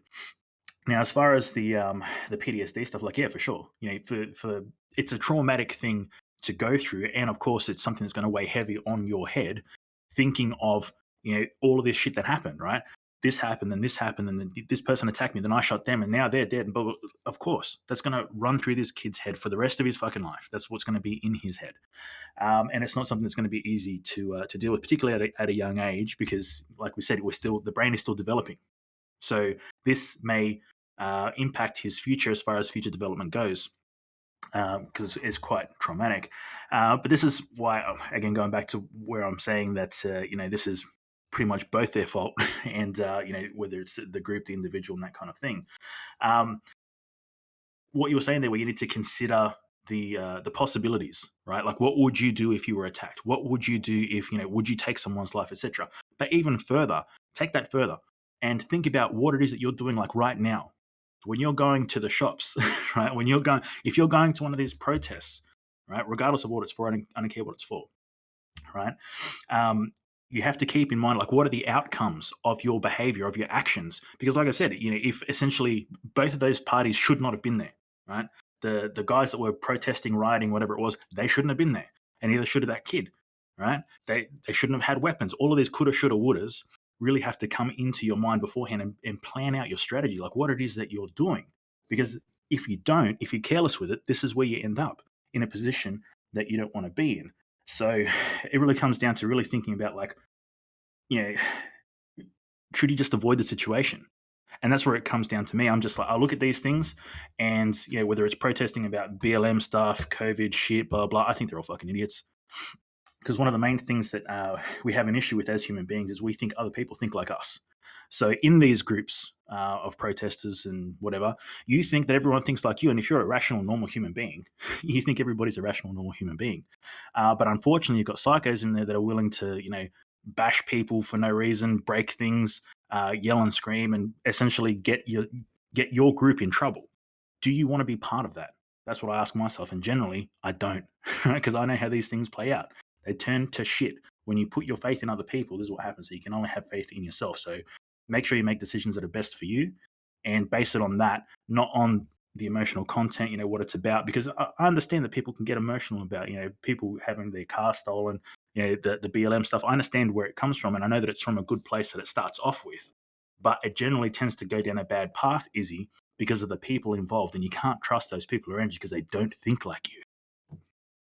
Yeah, and to me, like one thing that I'm really hoping comes out of this is like I really hope people will realize how fucked the legal system is, right? Oh Like yeah. I mean, like the prime example that I come to, Right, like, and to me, like, this is probably the most egregious thing that I've seen happen in this case so far. You literally have so basically the prosecutors come out, right? They have to make their arguments, they have to make their case, they have to call up all their witnesses to substantiate their charges and all this shit, right? So whenever they did all that, like, whenever it was done, whenever the prosecutors had to rest their case, they knew they were fucked, right? Like, it was obvious as hell. Like, when the quote unquote victim, right? Like the only surviving victim comes up there and basically makes the argument for self defense for you. Like, they knew it was fucked, right? So what do? Literally, as soon as the defense starts their arguments, they try to throw the fucking case. Like, horribly try to throw it, right? Like, they break like one of the fucking 10 commandments of the goddamn legal system, and they come out there and basically start trying to go like on some kind of a character assassination around the fact that he invoked his right to remain silent. Which in the U.S., like, that is arguably like the most sacred of fucking legal rights. Like, you don't have to incriminate yourself. You don't have to speak to the police. You don't have to do anything without fucking legal representation present. And like, so, like, to me, like, that's why, like, I have such a problem with this case in particular.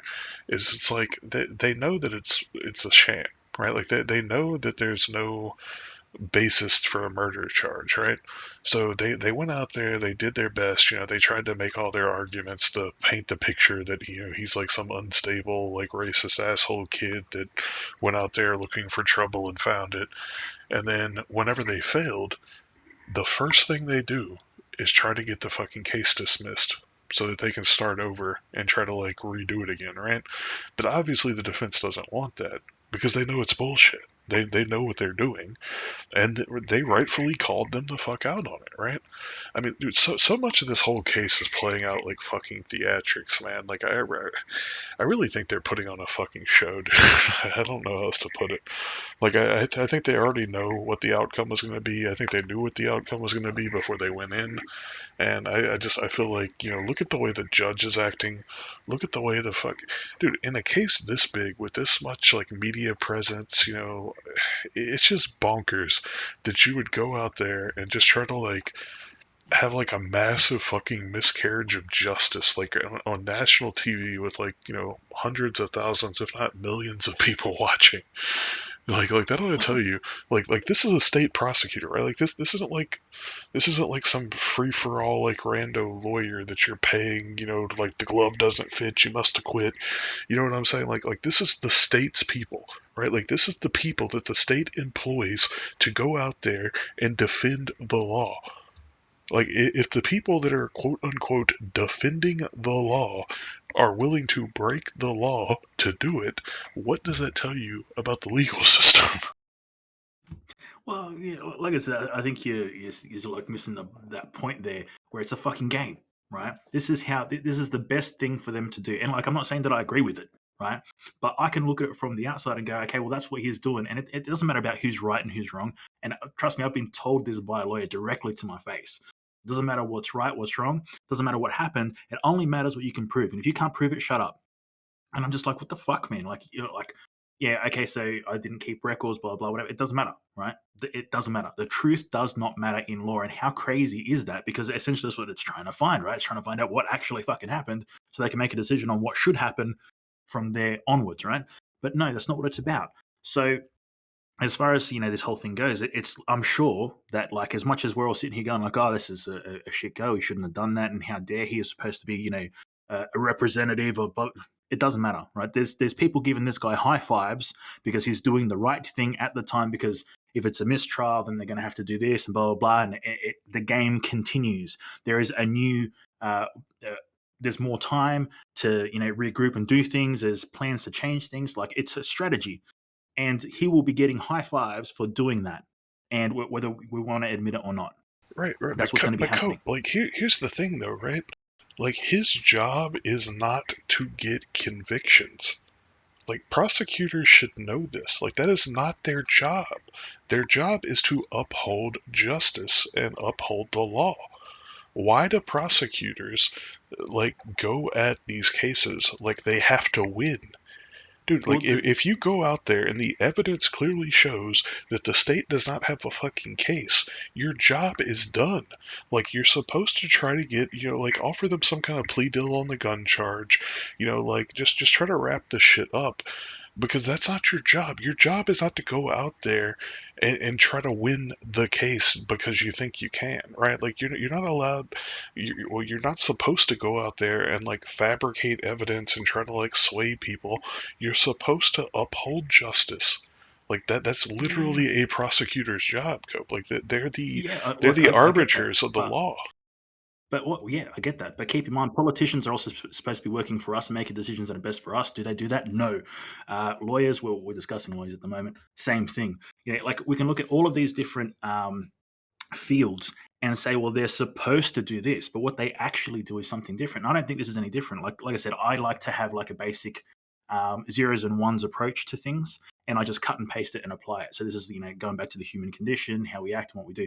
And like I said, there's so many different professions out there. Police, right? There's another one. Police, right? The military, same shit. There's these peacekeeping things that we do out there in the world. Oh, there's these two places are fighting, and we need to go and peacekeep. And while we're there, we're going to rape and pillage, and we're going to do all this terrible shit. But we're the good guys. Fuck you, right? You're not supposed to be doing that. But you know what? It happens. This is what I'm saying. It's the same thing here. They're supposed to do something. That's the front that they're going to say, oh yes, we stand for the law and we will make sure, like, bullshit. They're in there just sucking their own dicks. It's a circle jerk. Everybody gets paid off. The people that lose are the people that they represent. The people that they're supposed to be fighting for are the ones that lose. And it doesn't matter who wins or loses for them because they still win at the end of the day. This is how it works. And like I said, understanding that is a step closer to being able to accept it. Because as much as they may present themselves as being righteous and doing the right thing, they're most certainly not. Yeah, I mean, I think one of the things you said there pretty much nails it, right? Dude, like criminal fucking cases like this should not be politicized. Like, Mhm. what purpose does that serve other than getting fucking people to watch this shit, right? Like, why would you need to politicize a self defense case? And I mean, clearly they are. They're trying to race bait on it. They're trying to, paint all these pictures. They're trying to make it about, AR-15s and illegal firearms. Like, and it's funny because like I almost said something earlier whenever you said like he had a machine gun. Dude, like if you've ever shot an AR-15, it's just like it's almost just like a big boy 22. I find it hilarious that like the media has done such a good job of painting the AR-15 as like this assault rifle slash machine gun. But like if you've ever actually owned or shot one, like that's not the case. Like it's literally it's not much of a step up from a 22 in my opinion. It's definitely a little bit more powerful, but I mean, it's not like you're going out there with like a gas-powered M4A4 machine gun where you're just like mowing down crowds. It's a semi-automatic rifle, and yeah, like if it was modified to be a fully automatic rifle, like he'd be looking at a whole lot of other charges. But yeah, I mean, honestly, dude, like you can go hunting with an AR-15 if you wanted to. Like you could go deer hunting with it. It's not like I just like I find it so weird that like the media has done such a good job of like villainizing this gun and trying to make it out to be something it's not. When like I said, like in the grand scheme of things, if you ever used or shot one, it's just like a big boy 22 in my opinion. Well, yeah, I can't say that I've shot one. I've shot other weapons before. I've shot handguns and different types of machine guns that were utilized in the being utilized in the Australian military. Um, but that's about it. But yeah, look, at the end of the day, well, I guess what I was getting at with that point was like one guy had an assault rifle, whatever you want to call it. That one person had a larger weapon than the other. But like I said, at the end of the day, neither of these people should have had them technically because they permits and underage, blah blah, all that kind of shit. And yeah, look, I think that the argument as far as like guns goes is always going to be the same shit, right? This is just the current talking point. This is the current hill that people are going to die on and that kind of thing. But at the end of the day, you're not going to change pro weapon into anti weapon and vice versa. It just is what it is. And I think the best approach for these kinds of things is just knowing where you stand, right, and accepting. That's it, right? You don't have to, get up in people's faces that are pro or anti-gun because they got different opinion from you, all that kind of thing. We lose the freedom, right? And keeping in mind that America, freedom is a big thing there, but it's also in other places like Australia and a few other places around the world. We talk about freedom and that kind of thing as well. Yeah, yeah, but I think a lot of the times we forget that freedom means the ability to do what you want when you want, etc. Obviously, within the bounds of laws, there's other stipulations and things that you can throw in there, but that's down to the individual. But like, let's just say, for instance, in a place where you are, you can have weapons and you cannot have weapons, right? So if you are either or, like, you shouldn't hate on the other people because they're making their free choice, which they're right to do, where they are in their country, right? Okay, so that they do or don't like weapons. Who fucking cares, right? You like them or you don't like them. You use them or you don't use them, right? Make your own choice, stick to it. That's fine, but don't go forcing your autonomy on other people, regardless of what the other thing is, right? If people are well within their rights and their freedoms to do so, then what the fuck does your opinion matter, right? Just go live your life and do something different. Don't sit there and focus on these people that think differently from you, because you're going to end up having all this crazy conspiracy theory bullshit come up, and it's going to turn into a problem. But Cope, like if the world doesn't exist exactly the way that I think it should and how I want it to, then clearly something's wrong. I know, right? I mean, like, if this is the way I think the world should work, and I think everybody should be walking around with AR-15s all the time. I mean, like, like in theory, like shooting people that don't have an AR-15 is just like, common sense, right? Because clearly they're imposing on your autonomy by not carrying an AR-15, right? Well, they're different from you, right? They're coming straight for us. We need to thin the numbers, Yeah, it's right? just like it's so fucking absurd, dude. Like it's just like, oh, it aggravates the fuck out of me that this shit is so politicized. Like it's a self-defense case. It's like you want to try him for murder or you want to make the argument as self-defense. Like keep the fucking bullshit politics out of it. It's just not relevant. And like they already, like after he got his ass busted the first time for trying to like, you know, insinuate that like by him invoking his right to remain silent, he was somehow guilty. Yeah, Like implied guilt. which is like the worst fucking thing a prosecutor can do.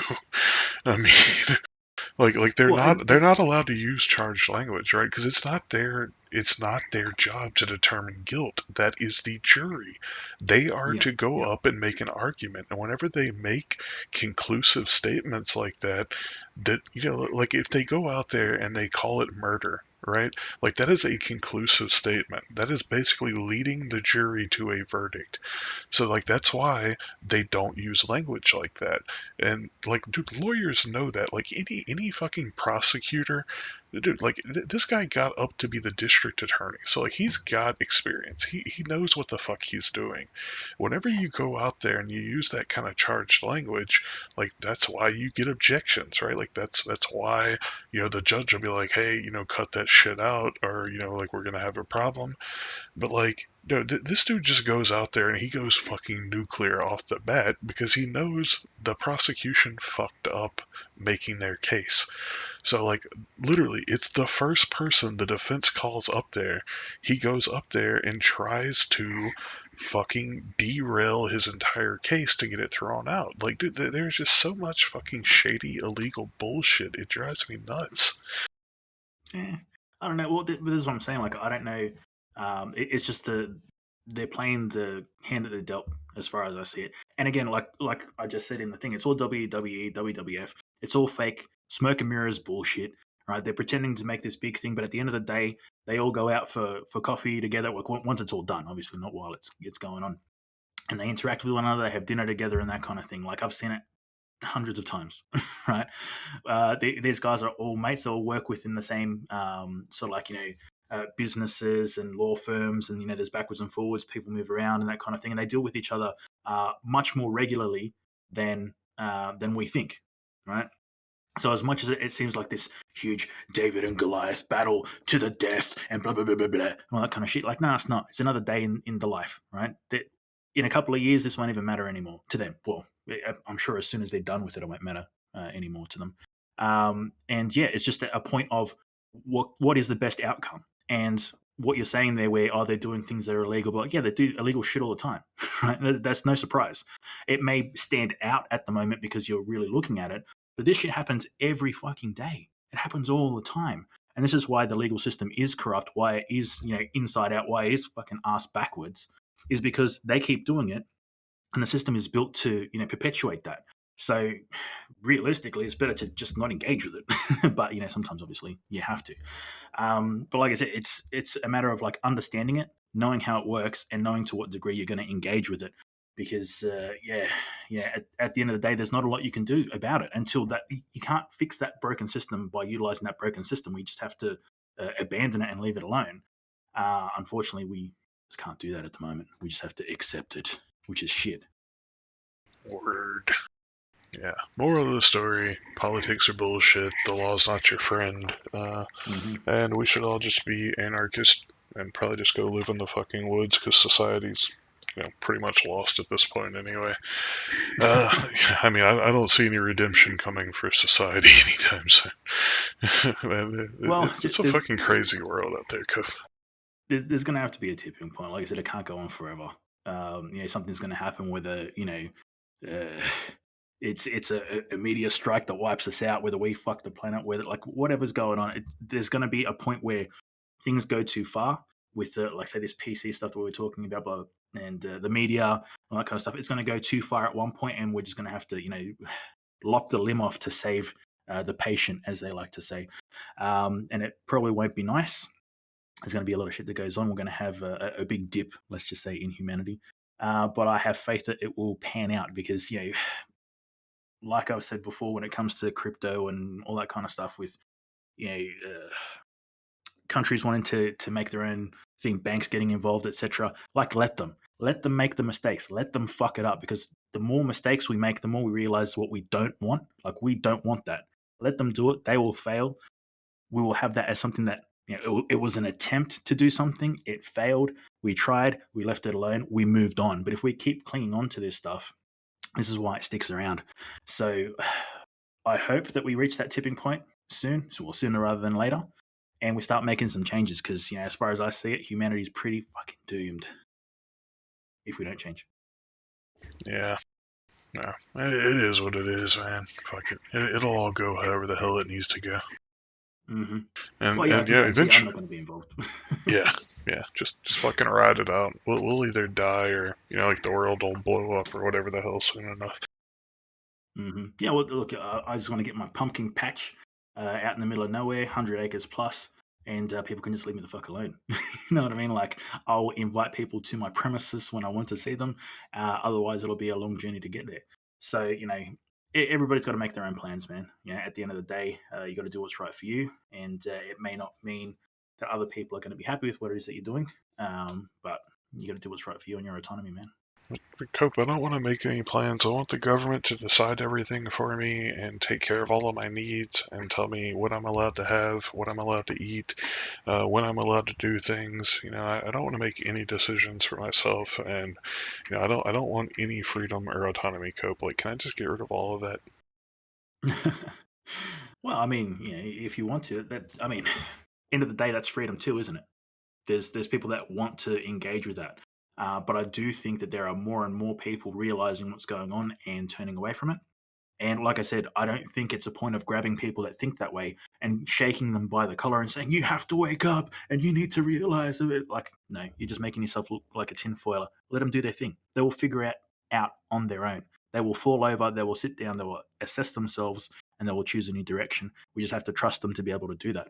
And that is, by them, I mean humanity, like every single one of us. Yeah, look, I am very pro just like randomly shaking the shit out of people. I don't know if I've ever told you guys this, but like I've met plenty of people that I would really just like to shake the living shit out of, not like in like a violent like do permanent harm way, but just kind of like, like are you like like like for example. Did I tell you? I feel like I might have told you this story, but like a couple years ago, I go into the grocery store and look, guys, like to put this into context, I would only go grocery shopping at like 2 or 3 a.m. for like years after this, just because I don't want to deal with people. So I went into the grocery store. I want to say it was like noon, one. It was like normal daytime. And there's this kid just standing on an aisle, like laughing like a little shit, dropping glass jars and just watching them break. And it was like I'm pretty sure it was spaghetti, like spaghetti sauce. He was just like sitting there dropping them on the ground, watching them break. His mom standing like 2 feet away on the phone, kind of like chuckling about it while she scrolls through Facebook or whatever the fuck. And I remember looking, and I'm just like, we're fucked. like we're fucked, dude. Like this is the state of society. And I'm just looking, and I don't even think I said anything. I was just like, fuck it. I just I walked off. But like, yeah, like literally after that, like I just started going shopping at like 2 a.m. because like I'm just like I don't want to deal with anything that stupid ever again. Yeah, and then you get into the complexities of the fact that if that parent decided to discipline that child, they may be arrested for child abuse, blah blah, etc. The world has gone crazy. It's just that simple, right? The world has gone crazy. We have no means from being able to shape our our children if we do choose to have them without having all of these issues and things thrust upon us. We've got you take your kids to school and they're bombarded with the what you were talking about, the LGBTQIA stuff and etc. and just all the craziness. And if you homeschool, then you're abusing your child, blah blah, etc. It's just all crazy, right? And keeping in mind that the basis of all of these things that are being thrust upon us by our governments is because hashtag freedom. I don't see freedom happening. Yeah, guys. Look, please feel free to send your daughters to the public education system, so that like a boy in a skirt can rape them in the bathroom. And of course, like they didn't do anything wrong because woke philosophy 101. God, I don't even want to go down that rabbit hole again, Cope. I'm gonna get fucking angry. Like that one really pissed me the fuck off. Well, the thing is, like, regardless of what the actual focus of it, whether it's LGBT or anything else, right? The fact is, we should have the freedom to choose on what we do, and we don't. It's kind of like we're being force fed things, and if we say anything about it, then we're some kind of ist or ism, and how dare we, and blah blah blah blah, and then we get cancelled and blah blah blah. Like you can't have a thought or opinion. Or even make a decision based on your own like I want my family to be raised like this, like whether you go religion as well, right? Like same shit. Like why don't we have the freedom to do so? Like why is that being taken away from us? And like I said, like I'm not going to agree with a lot of the people out there and the decisions that they make, but I stand firmly with the fact that they should be able to make those decisions themselves, right? It shouldn't be influenced by me. I shouldn't be able to grab them and say, no, you can't do that. You have to raise your kids like this. You have to do this. You have to do that. No, freedom. Do what you want. Just don't push your autonomy onto me, and I won't do it to you. That should be the basis of it, but it's not, unfortunately. Yeah. Yeah, it just blows my mind, man. And again, I guess like I was obviously raised in a very different environment, but dude, like I literally could not imagine going to the grocery store with a kid and just like giggling while they break jars in the middle of the aisle. Just like fuck these people, dude. Well, yeah, look, I distinctly recall, being a little shit when I was a kid.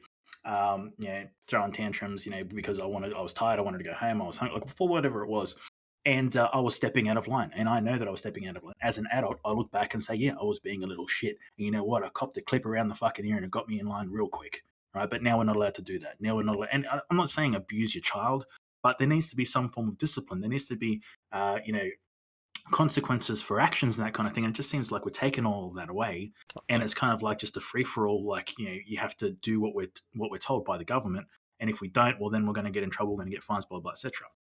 Yeah, That's no, pretty shit. and I'm straight up saying beat the shit out of your kids if they're that fucking stupid. But that's just, that's me. So, I don't know, man, we gotta wrap it up. We're at the end of the show, and I gotta go. I gotta go potty, so I'm gonna have to like wrap this shit up quick. But yeah. So shamalama ding dongs, buzzwords. I don't know. Thanks for coming out and all that bullshit. I don't know what we'll talk about next time, or ever. Well, much love. Could be sucks in all directions. Thanks for hanging out, chilling with us. I'll check out another Path for Izzy, Sliver. Chuck one of them out there. I said some shit for Normock already in the show. He doesn't need another shout out. But Yeah, much love, Could be Hugs. Normag totally abandoned us, Cope. No, But I think Ron is here. Ronnie's here, so fuck Well, him, man. allegedly, you know, I mean, like Ron's at least here in, you know, some fashion. Like maybe he just like left himself in. We'll find out in a few minutes. Clown spirit, he's still here. But anyway, crazy noises. Much love, Kepi Hugs. Catch you next time.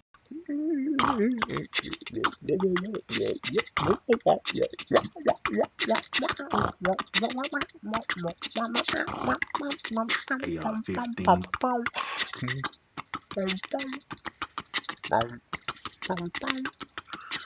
Premeditated self-defense. Boom, boom, boom, boom, boom, boom. Premeditated self-defense. Dow, dow, dow. Ugh.